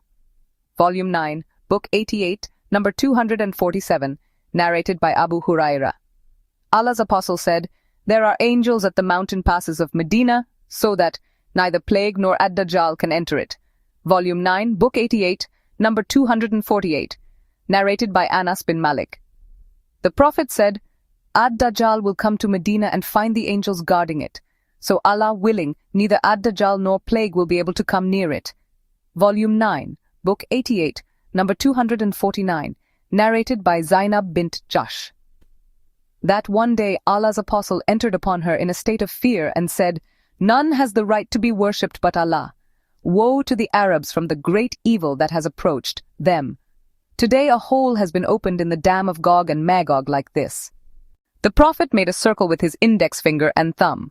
Zainab bint Jahsh added, "I said, 'O Allah's Apostle, shall we be destroyed, though there will be righteous people among us?' The Prophet said, 'Yes, if the number of evil persons increased." Volume 9, Book 88, number 250, narrated by Abu Huraira. The Prophet said, "A hole has been opened in the dam of Gog and Magog." Wuhaib, the sub-narrator, made the number 90 with his index finger and thumb. Volume 9, Book 89, number 251, narrated by Abu Huraira. Allah's Apostle said, "Whoever obeys me, obeys Allah, and whoever disobeys me, disobeys Allah, and whoever obeys the ruler I appoint, obeys me, and whoever disobeys him, disobeys me." Volume 9, Book 89, number 252, narrated by Abdullah bin Umar. Allah's Apostle said, "Surely, every one of you is a guardian and is responsible for his charges. The Imam, ruler of the people, is a guardian and is responsible for his subjects. A man is the guardian of his family, household, and is responsible for his subjects. A woman is the guardian of her husband's home and of his children and is responsible for them. And the slave of a man is a guardian of his master's property and is responsible for it. Surely every one of you is a guardian and responsible for his charges." Volume 9, Book 89, number 253, narrated by Muhammad bin Jubair bin Mutim. That while he was included in a delegation of Quraysh staying with Muawiyah heard that Abdullah bin Amr had said that there would be a king from Qatan tribe, whereupon he became very angry. He stood up, and after glorifying and praising Allah as he deserved, said, "To proceed, I have come to know that some of you men are narrating things which are neither in Allah's book nor has been mentioned by Allah's Apostle. Such people are the ignorant among you. Beware of such vain desires that mislead those who have them. I have heard Allah's apostle saying, "This matter of the caliphate will remain with the Quraysh, and none will rebel against them, but Allah will throw him down on his face as long as they stick to the rules and regulations of the religion, Islam." Volume 9, Book 89, number 254. Narrated by Ibn Umar, Allah's apostle said, "This matter, caliphate, will remain with the Quraysh, even if only 2 of them were still existing." Volume 9, Book 89, number 255. Narrated by Abdullah, Allah's apostle said, "Do not wish to be like anyone except in 2 cases. 1. A man whom Allah has given wealth and he spends it righteously. 2. A man whom Allah has given wisdom, knowledge of the Quran and the Hadith, and he acts according to it and teaches it to others." Volume 9, Book 89, number 256. Narrated by Anas bin Malik. Allah's apostle said, "You should listen to and obey your ruler even if he was an Ethiopian, black slave, whose head looks like a raisin." Volume 9, Book 89, number 257. Narrated by Ibn Abbas.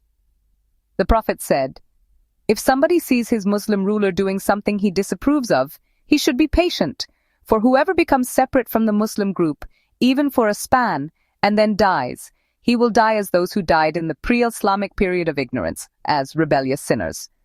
See Hadith No. 176 and 177. Volume 9, Book 89, number 258. Narrated by Abdullah, the Prophet said, "A Muslim has to listen to and obey the order of his ruler, whether he likes it or not, as long as his orders involve not one in disobedience to Allah, but if an act of disobedience to Allah is imposed, one should not listen to it or obey it." See Hadith No. 203, Vol. 4, Volume 9, Book 89, number 259, narrated by Ali. The Prophet sent an army unit for some campaign and appointed a man from the Ansar as its commander and ordered them, the soldiers, to obey him. During the campaign, he became angry with them and said, "Didn't the Prophet order you to obey me?" They said, "Yes." He said, "I order you to collect wood and make a fire and then throw yourselves into it." So they collected wood and made a fire, but when they were about to throw themselves into it, they started looking at each other, and some of them said, "We followed the Prophet to escape from the fire. How should we enter it now?" So while they were in that state, the fire extinguished and their commander's anger abated. The event was mentioned to the Prophet, and he said, if they had entered it, the fire, they would never have come out of it, for obedience is required only in what is good. See Hadith number 629, Vol. 5, Volume 9, Book 89, number 260, narrated by Abdurrahman bin Samura. The Prophet said, "O Abdurrahman, do not seek to be a ruler, for if you are given authority on your demand, then you will be held responsible for it, but if you are given it without asking for it, then you will be helped by Allah in it.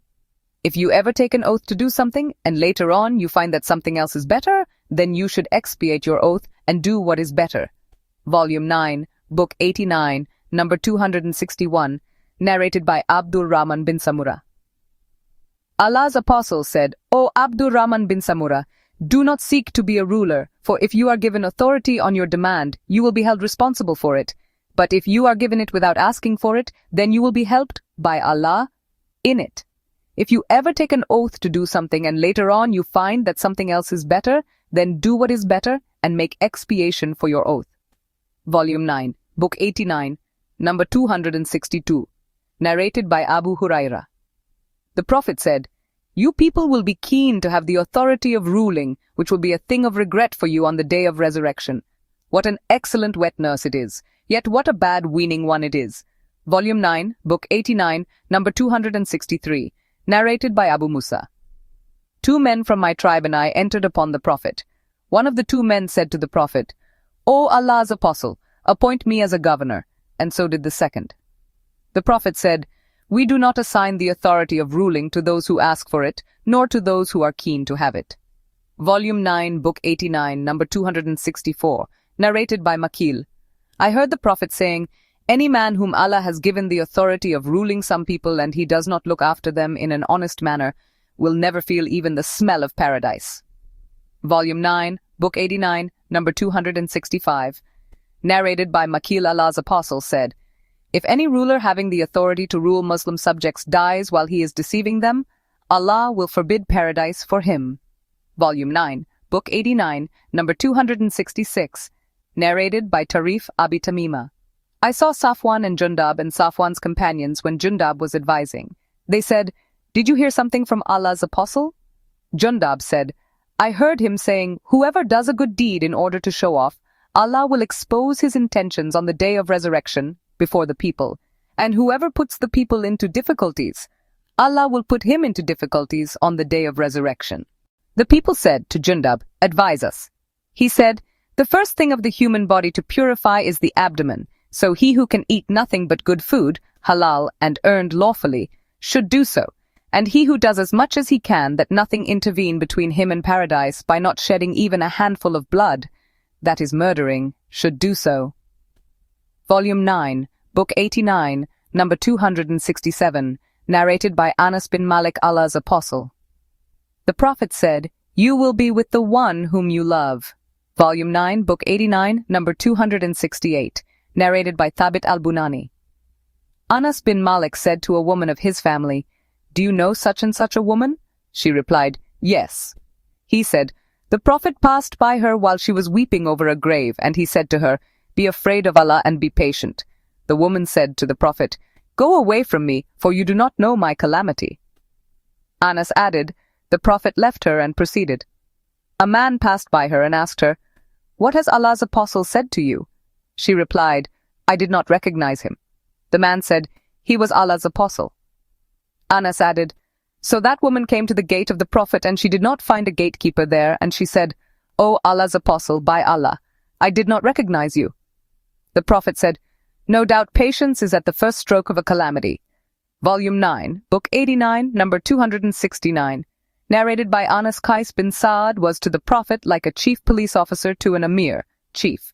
Volume 9, Book 89, number 270, narrated by Abu Musa, that the Prophet sent him and sent Mu'ad after him as rulers to Yemen. Volume 9, Book 89, number 271, narrated by Abu Musa. A man embraced Islam and then reverted back to Judaism. Mu'ad bin Jabal came and saw the man with Abu Musa. Mu'ad asked, "What is wrong with this man?" Abu Musa replied, "He embraced Islam and then reverted back to Judaism." Mu'ad said, "I will not sit down unless you kill him, as it is the verdict of Allah and his apostle." Volume 9, Book 89, number 272, narrated by Abdul Rahman bin Abi Bakra. Abu Bakra wrote to his son who was in Sijistan, "Do not judge between two persons when you are angry, for I heard the Prophet saying, 'A judge should not judge between two persons while he is in an angry mood.'" Volume 9, Book 89, number 273, narrated by Abu Masud al-Ansari.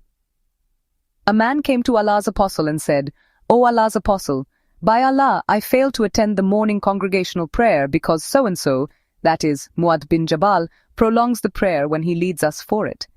I had never seen the Prophet more furious in giving advice than he was on that day. He then said, "O people, some of you make others dislike good deeds, that is, prayers, etc. So whoever among you leads the people in prayer, he should shorten it, because among them there are the old, the weak, and the busy, needy having some jobs to do. See Hadith number 90, Volume 1, Volume 9, Book 89, number 274, narrated by Abdullah bin Umar that he had divorced his wife during her menses. Umar mentioned that to the Prophet. Allah's apostle became angry and said, he must take her back, his wife, and keep her with him till she becomes clean from her menses, and then to wait till she gets her next period and becomes clean again from it, and only then, if he wants to divorce her, he may do so. Volume 9, Book 89, number 275, narrated by Aisha Hand bint. Utbah bin Rabia came and said, "O Allah's apostle, by Allah there was no family on the surface of the earth I like to see in degradation more than I did your family, but today there is no family on the surface of the earth whom I like to see honored more than yours." Hind added, "Abu Sufyan is a miser. Is it sinful of me to feed our children from his property?" The Prophet said, "There is no blame on you if you feed them thereof in a just and reasonable manner."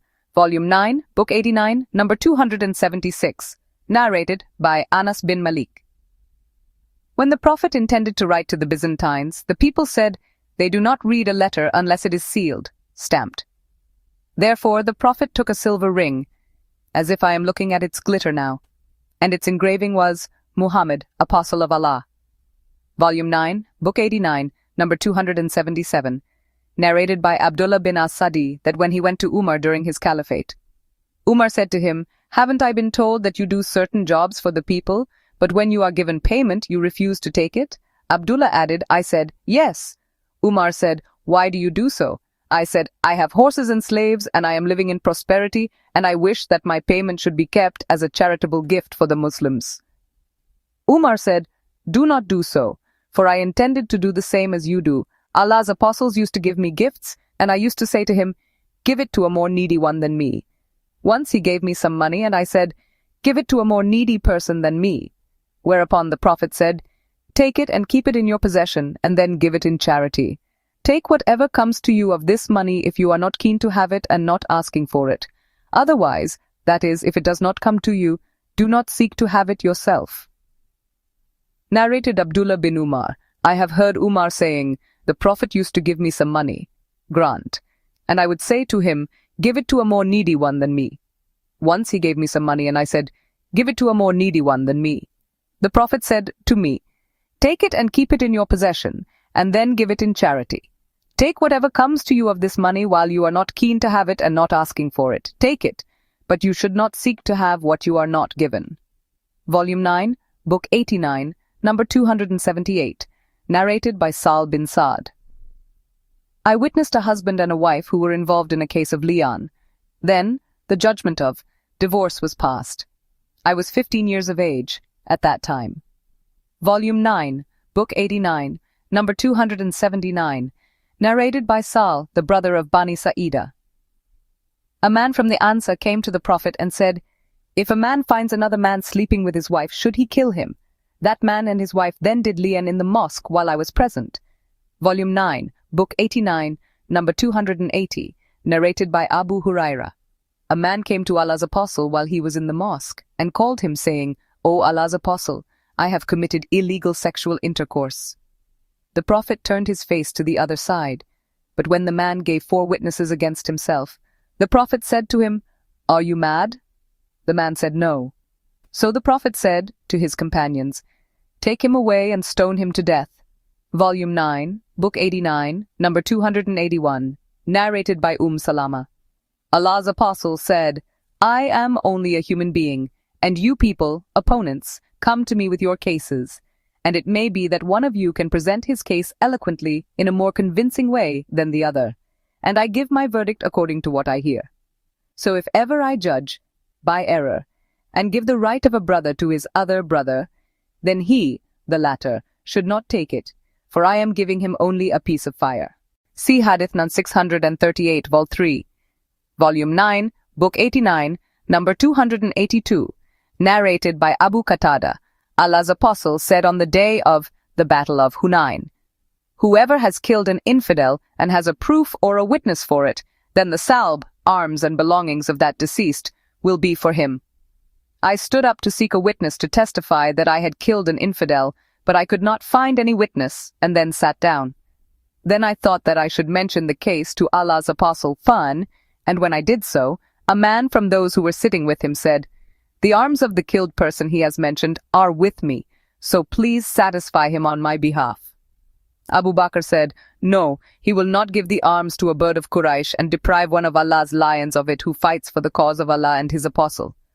Allah's Apostle Y stood up and gave it to me, and I bought a garden with its price, and that was my first property which I owned through the war booty.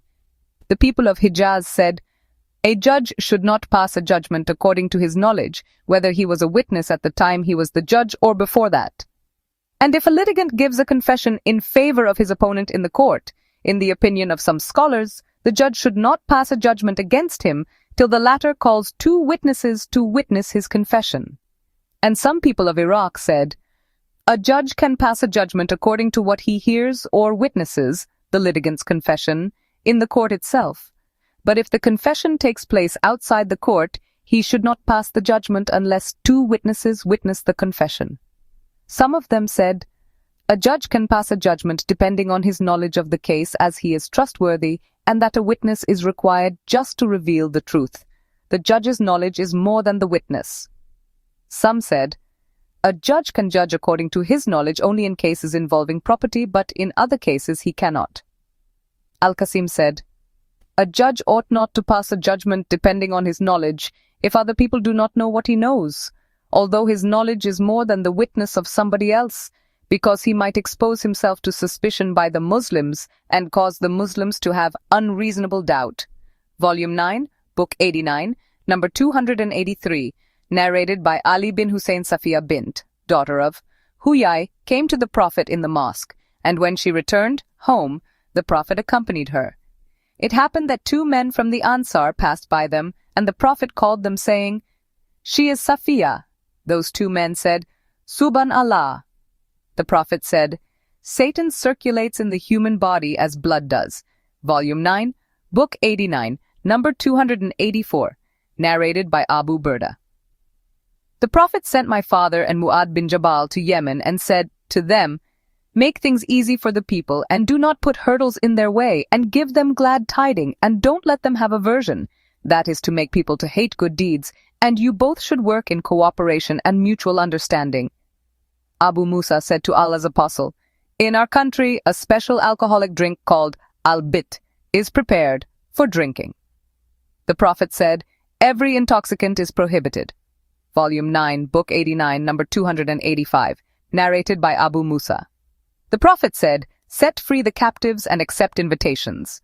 Volume 9, Book 89, number 286, narrated by Abu Humaid al-Sa'idi. The Prophet appointed a man from the tribe of Bani Asad called Ibn al-Utabiyya to collect the zakat. When he returned with the money, he said to the Prophet, this is for you, and this has been given to me as a gift. The Prophet stood up on the pulpit. Sufyan said he ascended the pulpit, and after glorifying and praising Allah, he said, what is wrong with the employee whom we send to collect zakat from the public, that he returns to say, this is for you and that is for me? Why didn't he stay at his father's and mother's house to see whether he will be given gifts or not? By him in whose hand my life is, whoever takes anything illegally will bring it on the day of resurrection by carrying it over his neck. If it is a camel, it will be grunting. If it is a cow, it will be mooing. And if it is a sheep, it will be bleating. The Prophet then raised both his hands till we saw the whiteness of his armpits, and he said, no doubt. Haven't I conveyed Allah's message? And he repeated it 3 times. Volume 9, Book 89, number 287, narrated by Ibn Umar Salim, the freed salve of Abu Hudhaifa used to lead in prayer the early Muhajirin, emigrants, and the companions of the Prophet in the Quba mosque. Among those who used to pray behind him were Abu Bakr, Umar, Abu Salama, and Amir bin Rabia. Volume 9, Book 89, number 288, narrated by Urwa bin Az-Zubair, Marwan bin al-Hakam, and al-Miswar bin Makrama, told him that when the Muslims were permitted to set free the captives of Hawazin, Allah's apostle said, I do not know who amongst you has agreed to it and who has not. Go back so that your Urafa may submit your decision to us. So the people returned, and their Urafa talked to them, and then came back to Allah's apostle, and told him that the people had given their consent happily, and permitted their captives to be freed. Volume 9, Book 89, number 289, narrated by Muhammad bin Zayd bin Abdullah bin Umar. Some people said to Ibn Umar, when we enter upon our rulers, we say in their praise what is contrary to what we say when we leave them. Ibn Umar said, we used to consider this as hypocrisy. Volume 9, Book 89, number 290, narrated by Abu Huraira. Allah's apostles said, the worst of all mankind is the double-faced one, who comes to some people with one countenance and to others with another countenance. Volume 9, Book 89, number 291, narrated by Aisha Hind bint Utbah, said to the Prophet, Abu Sufyan is a miserly man and I need to take some money of his wealth. The Prophet said, take reasonably what is sufficient for you and your children. Volume 9, Book 89, number 292, narrated by Salama, the wife of the Prophet. Allah's apostle heard some people quarreling at the door of his dwelling, so he went out to them and said, I am only a human being, and litigants with cases of dispute come to me, and someone of you may happen to be more eloquent in presenting his case than the other. whereby I may consider that he is truthful and pass a judgment in his favor. If ever I pass a judgment in favor of somebody whereby he takes a Muslim's right unjustly, then whatever he takes is nothing but a piece of fire, and it is up to him to take or leave. Volume 9, Book 89, number 293, narrated by Aisha, the wife of the Prophet. Utbah bin Abi Waqqas said to his brother Sa'd bin Abi Waqqas, "The son of the slave girl of Zama is from me, so take him into your custody." So in the year of conquest of Mecca, Sa'd took him and said, "This is my brother's son whom my brother has asked me to take into my custody." Ad bin Zama got up before him and said, "He is my brother and the son of the slave girl of my father, and was born on my father's bed." So they both submitted their case before Allah's apostle. Sa'd said, "O Allah's apostle, this boy is the son of my brother, and he entrusted him to me." Abd bin Zama said, "This boy is my brother and the son of the slave girl of my father, and was born on the bed of my father." Allah's apostle said, "The boy is for you, O Abd bin Zama." Then Allah's apostle further said, "The child is for the owner of the bed, and the stone is for the adulterer." He then said to Sauda bint Zama, "Veil, screen yourself before him," when he saw the child's resemblance to Utbah. The boy did not see her again till he met Allah. Volume 9, Book 89, number 294, narrated by Abdullah the Prophet said, "If somebody on the demand of a judge takes an oath to grab a Muslim's property, and he is liar in it, he will meet Allah who will be angry with him." So Allah revealed, "Verily, those who purchase a small gain at the cost of Allah's covenant and their oaths." 3.77. Al-Ash'ath came while Abdullah was narrating this to the people. Al-Ash'ath said, "This verse was revealed regarding me and another man with whom I had a quarrel about a well.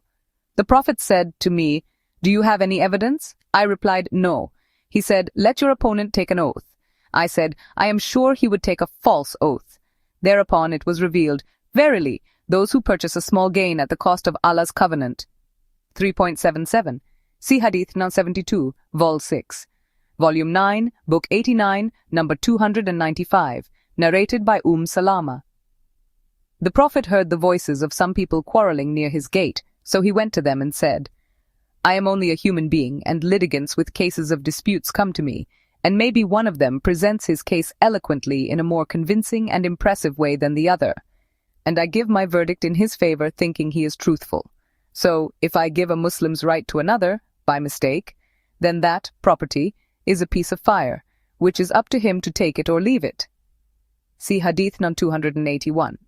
Volume 9, Book 89, number 296, narrated by Jabir. The Prophet came to know that one of his companions had given the promise of freeing his slave after his death, but as he had no other property than that slave, the Prophet sold that slave for 800 dirhams and sent the price to him. Volume 9, Book 89, number 297, narrated by Ibn Umar. Allah's apostle sent an army unit headed by Usama bin Zaid, and the people criticized his leadership. The Prophet said to the people, "If you are criticizing his leadership now, then you used to criticize his father's leadership before. By Allah, he, Usama's father, deserved the leadership and used to be one of the most beloved persons to me, and now his son, Usama, is one of the most beloved persons to me after him." See Hadith number 745, Volume 5, Volume 9, Book 89, number 298, narrated by Aisha. Allah's apostle said, "The most hated person in the sight of Allah is the most quarrelsome person." Volume 9, Book 89, number 299, narrated by Ibn Umar. The Prophet sent an army unit under the command of Khalid bin al-Walid to fight against the tribe of Bani Jadhima, and those people could not express themselves by saying Aslamna, but they said, "Sabana, Sabana." Khalid kept on killing some of them and taking some others as captives, and he gave a captive to every one of us and ordered every one of us to kill his captive. I said, "By Allah, I shall not kill my captive, and none of my companions shall kill his captive." Then we mentioned that to the Prophet, and he said, "O Allah, I am free from what Khalid bin al-Walid has done," and repeated it twice. Volume 9, Book 89, number 300, narrated by Sal bin Sa'd as-Sa'idi. There was some quarrel, citing, among Bani Amr, and when this news reached the Prophet, he offered the Zuhr prayer and went to establish peace among them.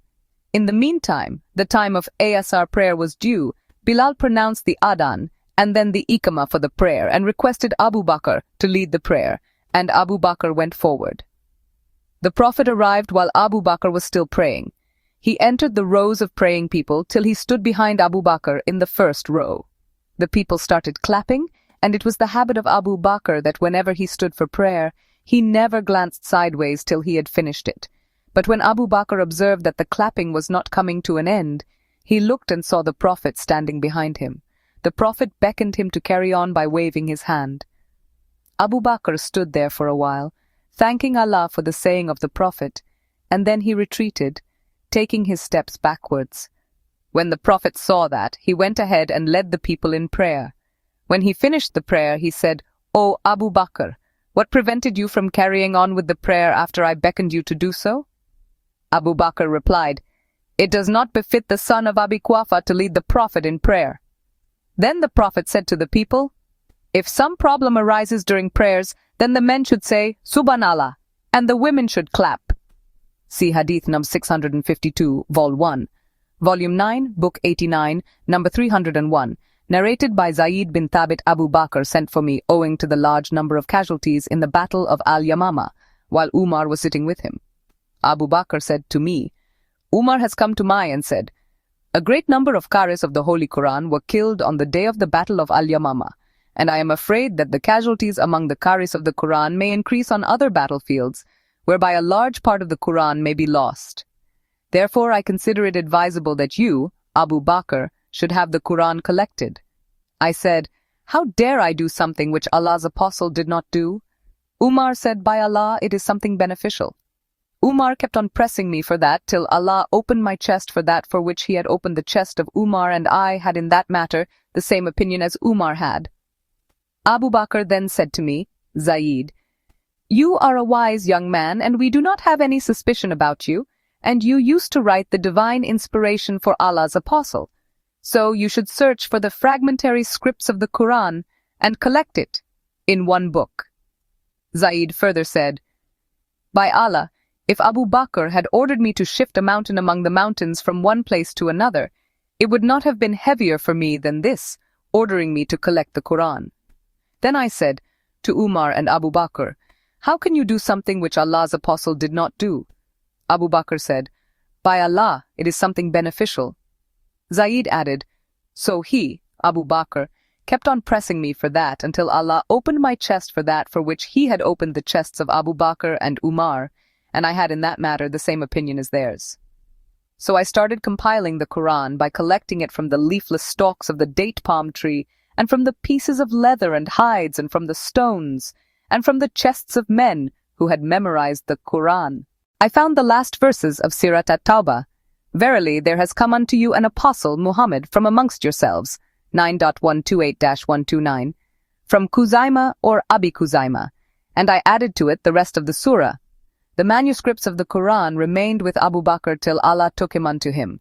Then it remained with Umar till Allah took him unto him, and then with Hafsa bint Umar. Volume 9, Book 89, number 302. Narrated by Abu Layla bin Abdullah bin Abdur Rahman bin Sal bin Abi Hathma, and some great men of his tribe said, Abdullah bin Sal and Muhayyisa went out to Khaybar as they were struck with poverty and difficult living conditions. Then Muhayyisa was informed that Abdullah had been killed and thrown in a pit or a spring.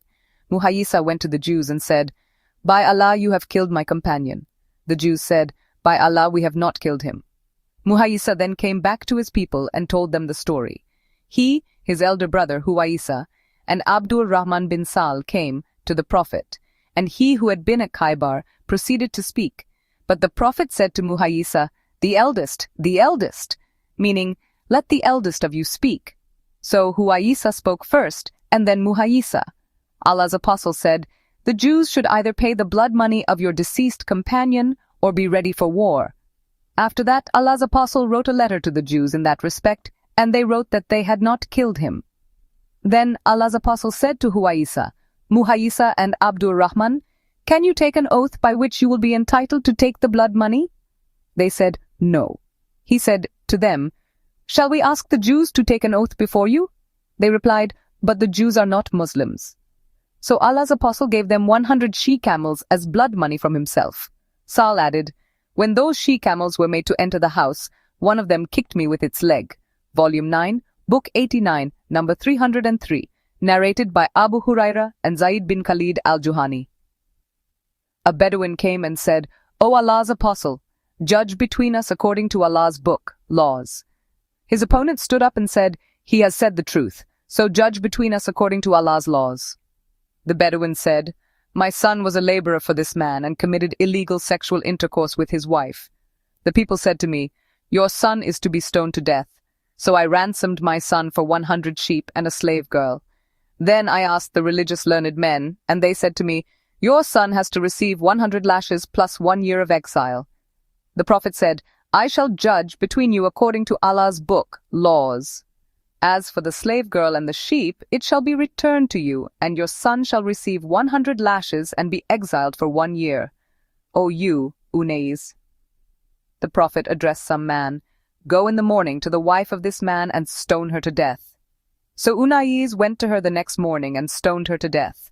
Volume 9, Book 89, number 304, narrated by Abdullah bin Abbas that Abu Sufyan bin Harb told him that Heraclius had called him along with the members of a Quraysh caravan and then said to his interpreter, "Tell them that I want to ask this, Abu Sufyan, a question, and if he tries to tell me a lie, they should contradict him." Then Abu Sufyan mentioned the whole narration and said that Heraclius said to the interpreter, "Say to him, Abu Sufyan, if what you say is true, then he, the Prophet, will take over the place underneath my 2 feet. Volume 9, Book 89, number 305, narrated by Abu Humayd as-Sa'idi. The Prophet employed Ibn al-Utbiyah to collect zakat from Bani Sulaim, and when he returned with the money to Allah's apostle, the Prophet called him to account, and he said, "This amount is for you, and this was given to me as a present." Allah's apostle said, "Why don't you stay at your father's house or your mother's house to see whether you will be given gifts or not if you are telling the truth?" Then Allah's apostle stood up and addressed the people, and after glorifying and praising Allah, he said, "Amma badu," then after, "I employ some men from among you for some job which Allah has placed in my charge, and then one of you comes to me and says, 'This amount is for you, and this is a gift given to me.' Why doesn't he stay at the house of his father or the house of his mother and see whether he will be given gifts or not? If he was telling the truth, by Allah, none of you takes anything of it," that is, zakat, for himself. Hisham added, "Unlawfully. But he will meet Allah on the day of resurrection carrying it on his neck. I do not want to see any of you carrying a grunting camel or a mooing cow or a bleating sheep on meeting Allah." Then the Prophet raised both his hands till I saw the whiteness of his armpits and said, "No doubt, haven't I conveyed Allah's message?" Volume 9, Book 89, number 306, narrated by Abu Sa'id al-Khudri. The Prophet said, "Allah never sends a prophet or gives the caliphate to a caliph, but that he, the prophet or the caliph, has 2 groups of advisors, a group advising him to do good and exhorts him to do it, and the other group advising him to do evil and exhorts him to do it. But the protected person against such evil advisors is the one protected by Allah." Volume 9, Book 89, number 307, narrated by Ubadah bin as-Samit. We gave the oath of allegiance to Allah's apostle that we would listen to and obey him both at the time when we were active and at the time when we were tired, and that we would not fight against the ruler or disobey him, and would stand firm for the truth or say the truth wherever we might be, and in the way of Allah, we would not be afraid of the blame of the blamers. See Hadith number 178 and 320, Volume 9, Book 89, number 308, narrated by Anas. The Prophet went out on a cold morning while the Muhajirin, emigrants, and the Ansar were digging the trench. The Prophet then said, "O Allah, the real goodness is the goodness of the hereafter, so please forgive the Ansar and the Muhajirin." They replied, "We are those who have given the pledge of allegiance to Muhammad for to observe jihad as long as we remain alive." Volume 9, Book 89, number 309, narrated by Abdullah bin Umar. Whenever we gave the pledge of allegiance to Allah's apostle for to listen to and obey, he used to say to us, "For as much as you can." Volume 9, Book 89, number 310, narrated by Abdullah bin Dinar. I witnessed Ibn Umar when the people gathered around Abdul Malik. Ibn Umar wrote, I gave the pledge of allegiance that I will listen to and obey Allah's slave, Abdul Malik, chief of the believers according to Allah's laws and the traditions of his apostle as much as I can, and my sons too give the same pledge.